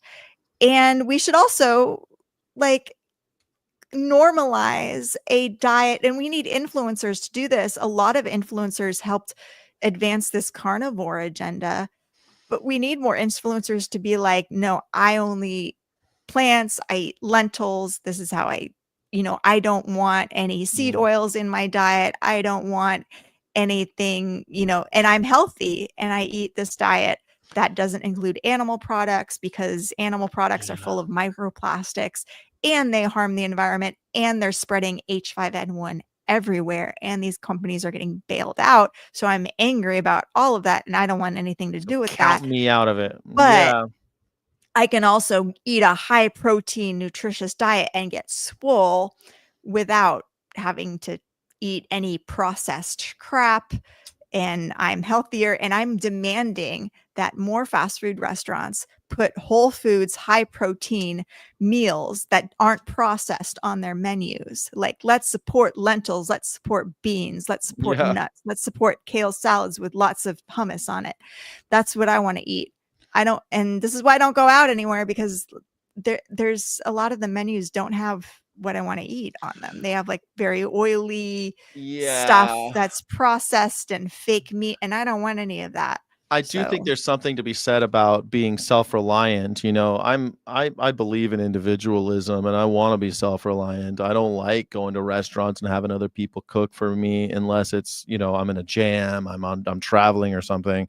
I generally like cooking for myself, and I feel like that's a talent and a skill, an art that people have lost. I think it's separating them from their humanity, frankly. I think that separates them. That's one of the things that's causing this disconnect. We've made people such softies, such simpletons, such simps for these industries that it's like they can't even imagine. You talk to some young people and they're like, I know it's not just young people, but I recently talked to a young person, and the only thing that they want to do is like In-N-Out today, Wendy's tomorrow, Burger King on Thursday, Chick-fil-A on Friday. That's their thought process. They're not even thinking about where their food comes from, how it was preparing it themselves. That's like, what are you, from Mars? It's wild to me. Like, where I live in a fancy building, and a lot of people get DoorDash, and I see their DoorDash and they're getting DoorDash from McDonald's. Like, what? When we live in this area where there's all of these awesome restaurants where you can DoorDash from, and like you're living in an area where they can afford better than McDonald's. It's not because they can't afford. Yeah. Like, I know they can afford, although I don't know if they're just paying all their money on rent to live here. That might be maybe too. But if you're door dashing, you have money. Like, it's not, I don't door dash all the time because, I don't want to waste money on that, but I could afford to DoorDash whenever I wanted to, but I choose not to because I think it's a waste of money. And I also want to eat healthy and stuff I make at home. I would love that if Kennedy got involved with, hey, let's teach people to cook again. Let's get that being taught. No, they want to put the Bible back in schools. I want to put cooking classes back in schools. I want to put home ec back in schools so that people can be self-reliant. They can learn how to read the nutritional information on boxes. Like, when I was a kid, I had to learn all that crap, and I learned how to I learned how to cook along the way. because I've had poor times in my life, I guess. I don't know. And I worked in the industry for so long, I guess I picked up some stuff, but it ain't that hard to learn how to cook, Mhm. you know? And it's also like, even if just like it's not hard to make salads, which I don't cook really. I just like make salads and stuff and smoothies, Such a and I'm girl. still, Such a know, girl. fine. But the Chicken Marketing Summit, though, that industry is figuring out, how do we package chicken in ways that people can, just open a bag, heat it up, and eat it, because that's what people want to do. And we're not learning from that. We're like, no, we need to teach people to do this hard thing of But you cooking don't when they have can't to. Like, even. I'm not even okay. So yesterday I think I made I made some ramen, and I had the noodles. They were dry. I boil them in a pot just like anybody making ramen. It's not that big of a deal. I'm still using peppers and stuff, like powdered stuff. And then I wanted vegetables. I had a frozen bag of vegetables. All you do is put it in the microwave and hit it. I'm still cooking. I'm not saying you got to be a 3 Michelin star restaurant cook. I'm saying buy ingredients. Then when you ask the person, then you ask yourself what you want to eat tonight, you have all of this creativity to explore. You could do all of these things, and it's not hard. A lot of it is microwaving a bag and dumping it on this, or a lot of it is they made it so easy. You don't have to learn difference between a saute and a flash fry. You don't need to know all that. And that packaging is all microplastics, and they're upcharging you for combining the food, when that actual food in that package is really cheap if you just buy it and cook it yourself. But the microplastics thing, it's like a lot of your vegetables will come in plastics, but you're generally not getting so many plastics from vegetables. The plastic isn't permeating the vegetable. But with meat, what we saw it on Rogan, like a huge percentage of people in the ingested microplastic, because a lot of it's coming from your clothes and stuff, but the ingested microplastic is coming from eating animals. So because that's how it works its way through the chain, right? You're eating an animal that also ate microplastics. Like they fed them, like the animal ate microplastics. It's why pregnant women aren't supposed to eat salmon, right? It's because they're predators and they've eaten other animals with mercury in them, and then the mercury is concentrated, so it'll hurt the baby or something, right? I mean, makes sense to me. But I guess I really feel like it is that simpiness of a lot of people, that they just don't want to learn how to stand on their own 2 feet. They don't want to learn how to cook A lack for of themselves. courage in America. Yes. That's what it is. It's in the comments right here, is the lack of courage. They don't want to, they want to do what they're told. They want to wear the brand. They want to show that they belong by like their purchases. They don't want to work on themselves at all. It's so Yeah. much easier to buy a brand. That brand comes with a free personality. Why develop your own personality? You could be told, I'm a Wendy's guy. Oh no, I'm a Chick-fil-A. I like Chick-fil-A. I've seen people with cane stuff like hanging from like fast food, and they hang it from their rear view mirror and put it on their antenna and stuff. They've decked out their car with their favorite fast food restaurant. What the hell? They're not working there. They're just fans. Yeah, they're just doing free advertisement for the man. They'll never make their own money, but they're willing to like do free advertisement for these giant corporations that are getting their tax dollars. Great. Yeah. These dudes. I'm not asking. Oh, I love this. Was what grass-fed cow is eating plastics? Cool. Yeah, dude.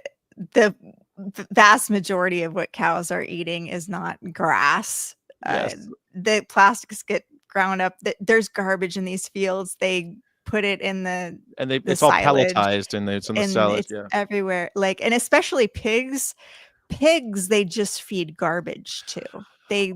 What's on the floor of the bakery, and it includes the packaging. Like, they make it into swill and they feed it. they heat it up, and it's a lot of packaging and garbage, and the pigs eat it. And then, particularly nasty, but also cows eat a lot of fish. People don't tend to realize that the cow is the largest predator of the sea now. More cows, because there's so many cows, and we feed them so much of our fish, and the colostrum from cradle to grave, or from what'd you say?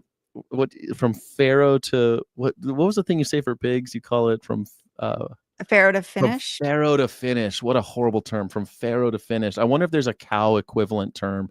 From crate to grave. From crate to grave, they're feeding them fish supplements, all sorts of different things that they are injected with, all sorts of they got plastics in them. Look it up. Yeah. And I wonder how much is all of the injections that they're getting, the vaccines, how much of that plastic is leached off from just the needle syringe into them too. I wonder what the I mean, that's about. What I'm 100% sure of is that a lot of cow flesh has a lot of plastics in it. How it gets there, it seems like there's just multifarious ways. And just drinking water too. Like it's a lot of it's in the drinking water, and they drink a lot of water. They drink a lot of water. That's right. And then they store the plastics. So like we're getting it's since it's cumulative, they drink the water, and then they have the plastic in them, and then we eat that, and then it stays into us. It's a whole thing. You could watch Joe Rogan. You don't have to take me. You could follow your alpha male, the one you simp for the hardest. Go watch Joe Rogan. He did a whole thing about it. It's not just me. I'm angry about the microplastic thing, especially since I think it's probably going to kill us. I wanted to should not kill us, but I think it'll decrease our quality of life. That's for sure. Whether it be us ingesting it or just the production methods. And I think the vast majority of the decrease in the quality of our life here in the United States will come from us sipping for the industry and allowing these production processes to continue. So I hate it when people make it about like, oh, you'll eat this and you will get sick and die.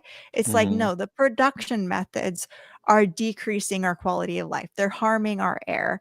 They are, spreading disease in our environment. They're making us take more sick days. Sure, there's foodborne illnesses too, which are costing us billions of dollars and, reducing our productivity. But that's.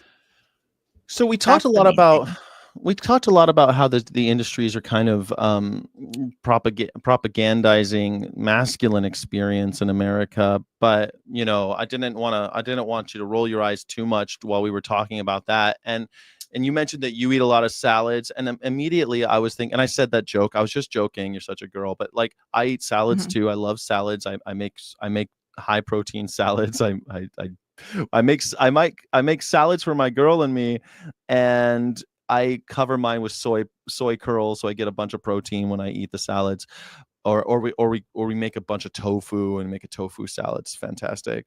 But it seems like it's more acceptable for a woman to say, "Oh, I'm not going to eat animals." But growing up, like as a woman in America, they are trying to get you to eat animals all the time, aren't they?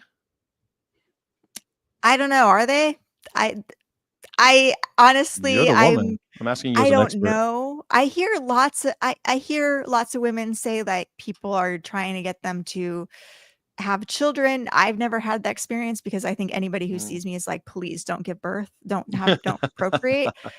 So I don't live the normal experience of what it is like to be a woman in America. So I'm not the best person to ask. I don't think. But you were consuming culture for a long part of your life. You must have been aware of some of that. I mean, it always seems like women are being marketed milk chocolate and ice cream and all these like sweets and stuff.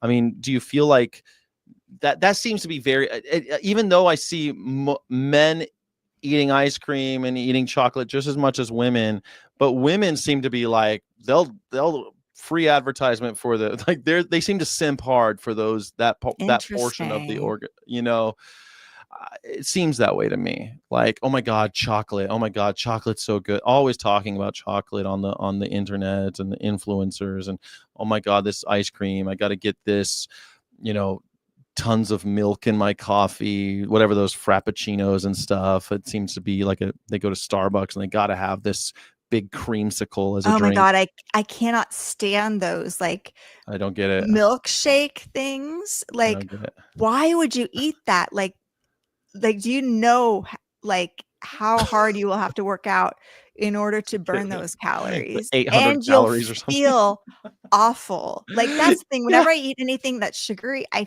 feel awful afterwards. So I know it's going to like harm my ability to work. I always think of it, I always think of it as this infantilization of women that because I feel like when I was a kid, I ate milkshakes and all that ice cream and all that shit you give kids, chocolates and candies. As an adult, not really. Like now I like black licorice or something. I'm like, I don't eat really all the sweeties and stuff. And when I see dudes on the internet, like, oh yeah, I'm drinking this milkshake, I'm going, that's really childish. That's the first thing that pops in my mind.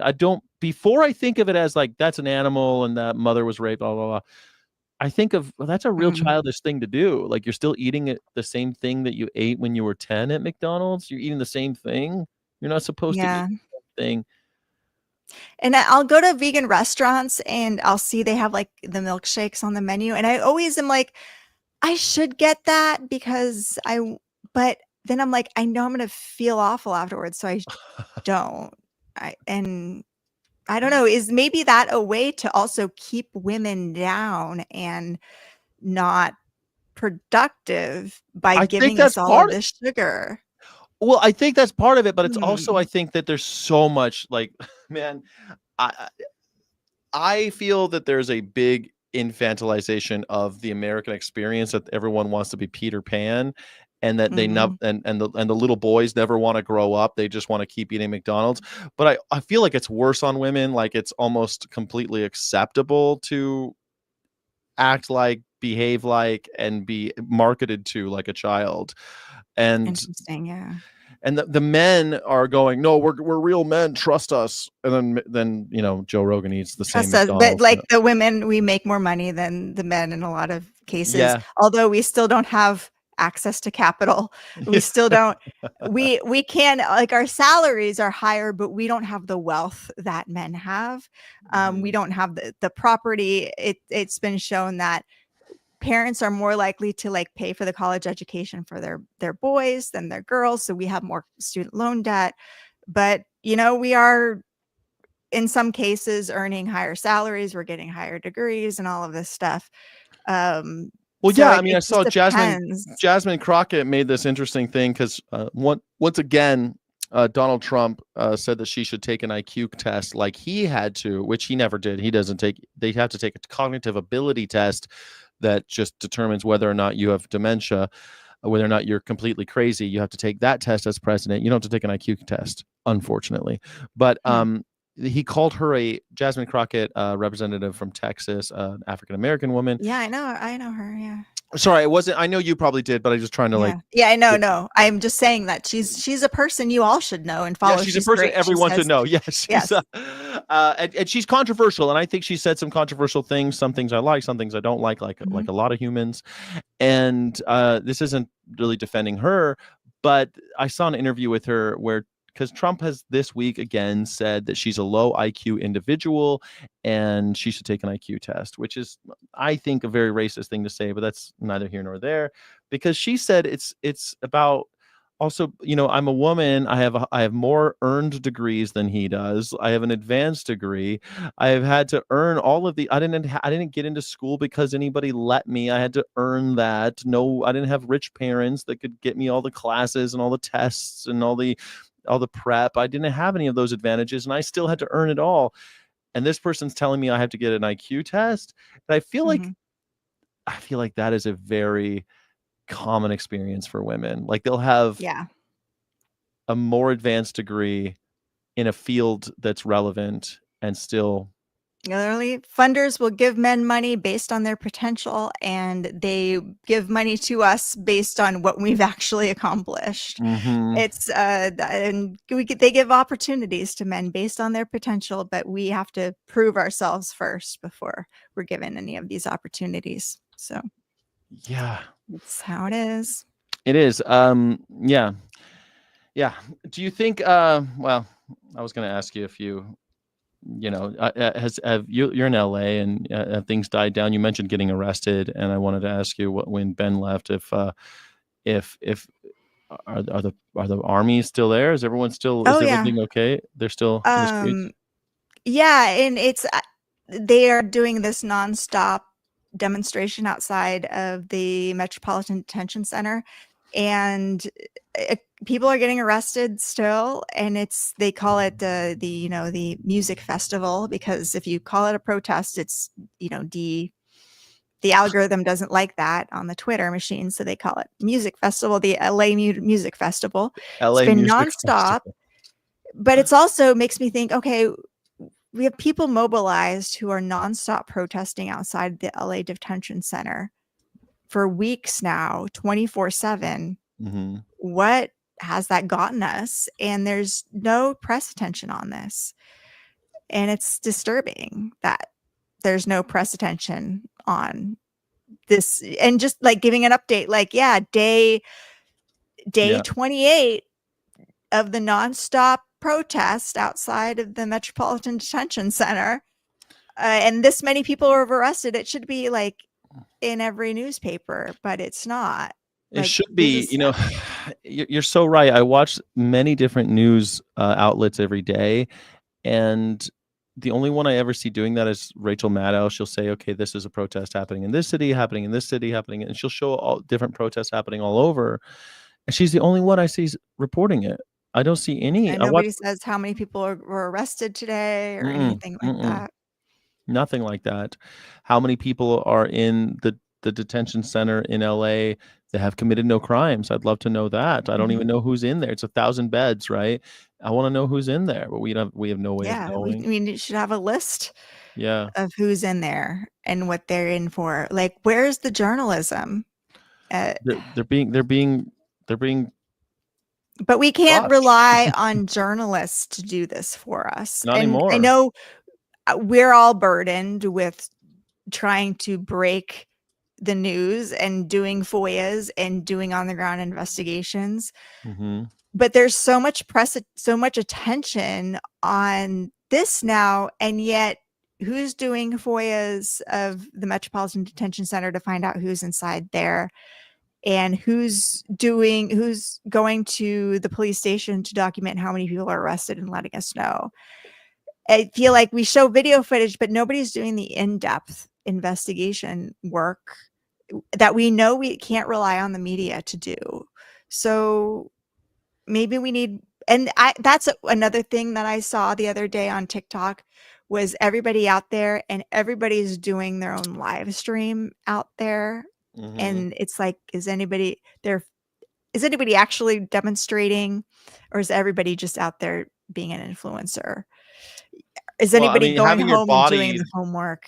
Having your body there is still valuable, right? You gotta have it. I mean, I don't know what the long game is the thing, right? I'm sure there's lots of protests going on in DC right now. I haven't seen any. I've seen no evidence of any. I've seen some footage, some cell phone footage of cops harassing people, not cops, but soldiers and FBI agents harassing people. But that's all really, Yeah. I'm sure there's a lot going on, but we won't ever know about it. They're not going to report it. And until someone gets shot, then they'll report. If it bleeds, it leads, right? That's what's going to happen. And I know there are people willing to get shot for the cause. I think that's about to happen. That's I don't think thing. But it's like, people burning themselves up. That happens too, but it's like a flash in the pan. It gets some attention for a couple of days and then nothing.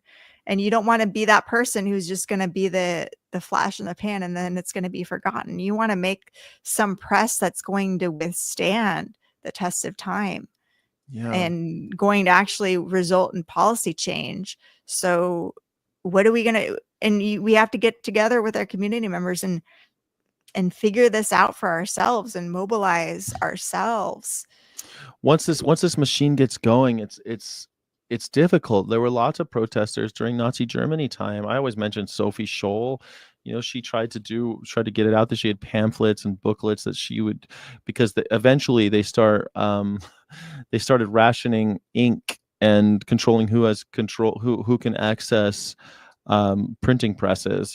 This is what happens. They start controlling who has access to paper. And so she was part of a university, so she was still able to put stuff out, but she got caught eventually, and they chopped off her head with a guillotine, and her brother. And I don't know that it had. I find it in her story incredibly inspiring, but it didn't change anything. I guess like people remember her as one of the ones that stood up against a rising tide. Yeah. But it doesn't. But change who are anything. you going to be? Are you going? Are the people in the chat? Are you just going to be the one who goes along? And it reminds me of the veterinary profession, where we're just allowing private equity to take over our profession, and taking these jobs, working for these corporations, and burning ourselves out. And repeating mantras, I'm sure too. They repeat the mantra that it's like, this is necessary but unfortunate, or whatever. Well, yeah, but they always justify it to themselves too. But it's like, work for nonprofits, start your own, like, find your people. Do not continue doing this work because you've boxed. A lot of people just box themselves in, where they are like, well, I can't move because blah blah. I'm married to a horrible person who I hate. Like, don't. And these are all my friends. I voted for Trump, so I guess I got to support him until I die. No, you don't. Do people say that?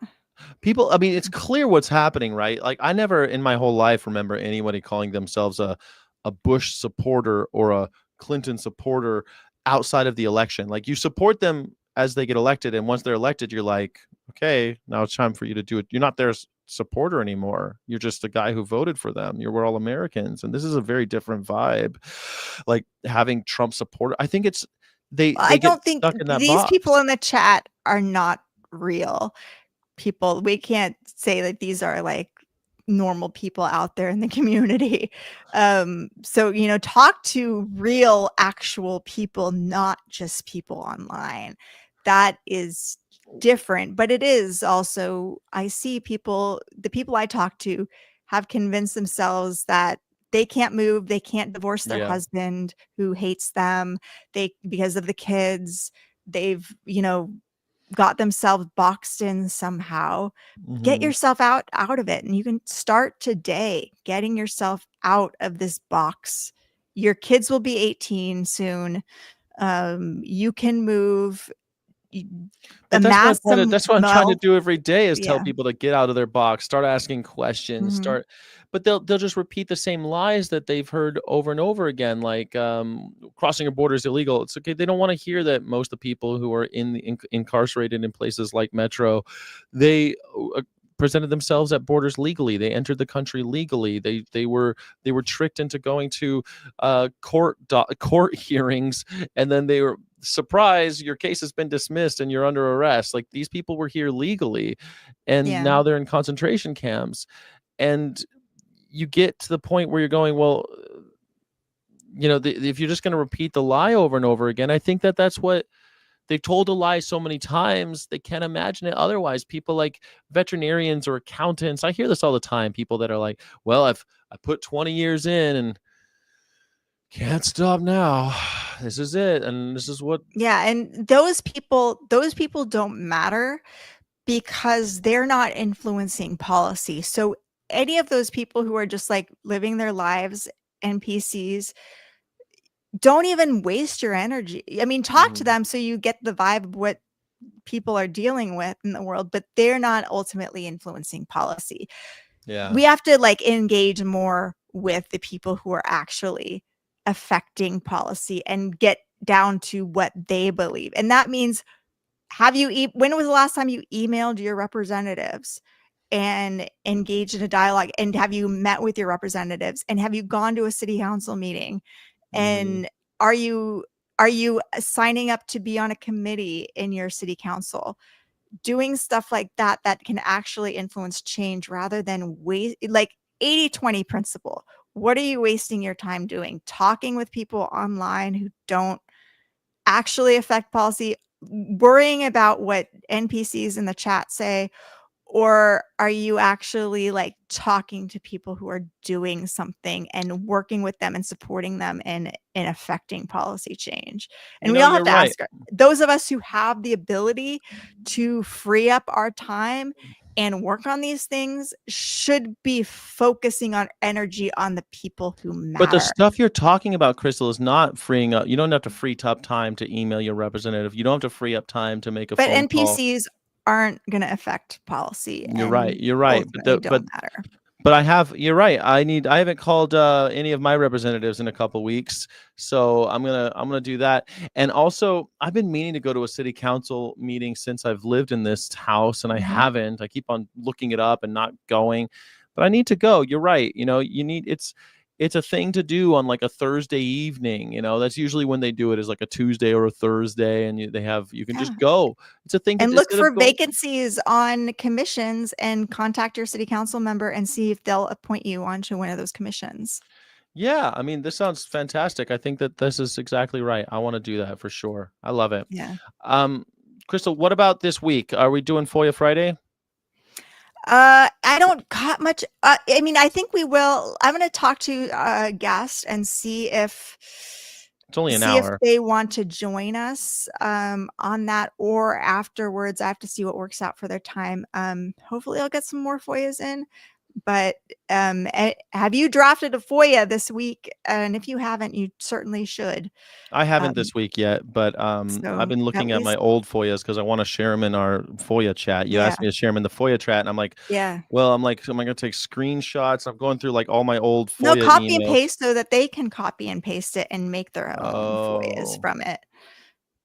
Okay, I guess I can do that because a lot of them have my address on there. Like I made a lot of the FOIA Fridays private because my address was on there, and someone's like, Sky, maybe you shouldn't do that. And I went, yeah, maybe you're right at this point because channel's growing. I'm getting a lot of MAGA people. They're so like, they threaten violence all the time. And but you're not scared. You're just angry at them for, Well, it's just annoying, like I'm not really like, I'm armed. I'm not that worried, but like I don't want to give them the opportunity to send me pizzas or do something stupid. Just delete the part that has your address on it and say, put your address here, and copy and paste it so that it makes it easy for other people to copy and paste it and change the keywords. And that's what I'll do. I'll do that. I'll send my FOIAs out. I'll see what I got. I know I got stuff and I've been going through it. I need to make like a folder on my Gmail that just has like just FOIA stuff and just organize it better. Because right now it's like all in the inbox and I'm going, man, we could put one on our honors Google Drive. We have a FOIA folder and you can put them all in there. I should do that. I wasn't methodical about this because like when I started doing FOIAs with you, I was just like, I want to do FOIAs, like let's do it. And I just started doing FOIAs and I didn't like think about, let me organize this properly and stay organized. I was just like, fucking do it. And we'll see what happens, but you see your onboarding documents. We have our FOIA spreadsheet that you should be putting your FOIAs into. You're right. I should. I wasn't organized, but I didn't do that. I just was excited and started throwing FOIAs out and was not organized at all. Plus, because then you get them back, you're like, oh, I got rejected from that one, and I wasn't keeping track, and now I wish that I had like been more organized and deliberate about it, but I was not. Maybe I'm going to chalk it up to Dunning-Kruger effect. I'm still an acolyte. I'm still a neophyte. I'm still a learner, and I've learned my lesson. I think I'm going to start being more deliberate and organized with my FOIAs. But are we going to do FOIA Friday or not? Because that's what I was asking. We're going to plug that show this week? Yes, let's do it. Yeah. All right, FOIA Friday at 4. Tune in on Friday at 4 p.m. where Crystal and I are going to exercise our legal right to access information. The Freedom of Information Act was passed a while back, and we use it to try to uncover corruption in the animal-based protein food system. And yeah, please tune in for that. It's always a fun show. I really like doing it. Thank you, Jackie Boyle, for promoting this show. Thank you for putting a penny in the pot for the day. Thank you. Appreciate £9.99 for and if you want to donate, please do at ouronor.org/donate. Anything else, Crystal? And all donations matched up to $25,000. So please Yes. donate now, and your donation is doubled. We could really use it. I'll put it in the chat. You can also Venmo at Our Honor. But ouronor.org/donate. Now is the time to donate. So please do. Totally. And also, when you're there, sign up for our newsletter. We work hard on the newsletter and brainstorms to make it interesting. It's mostly geared for veterinarians, but I think everybody can get the newsletter and get something out of it, don't you? Oh yeah, absolutely. It's should be geared to everybody, but especially veterinarians, since so few vets get this sort of stuff. So yeah, and if you know a veterinarian, please share ouronor.org. This it is an organization that is for veterinarians and by veterinarians. So yeah, spread the word. Cool. Well, and then thanks so much to Ben Williamson. What a cool talk. I appreciate him coming by. Thank you all for joining. Thanks for liking and subscribing. Please subscribe to Our Honor on YouTube and follow Crystal on Twitter. You can follow me on Twitter now. Crystal has not forced me, I'm just joking. She has convinced me to be more active on Twitter. So if you'd like to follow me on there, Skyjack Morgan, but please follow Dr. Crystal Heath and have... Again, Twitter is the people that matter, because that's where the journalists are. They're not on YouTube. So they're not on YouTube. They're clearly not in this chat. They're not in the chat for sure. All right. Thank you, everybody, for joining. I appreciate you. Thank you, Crystal. Thank you. Bye.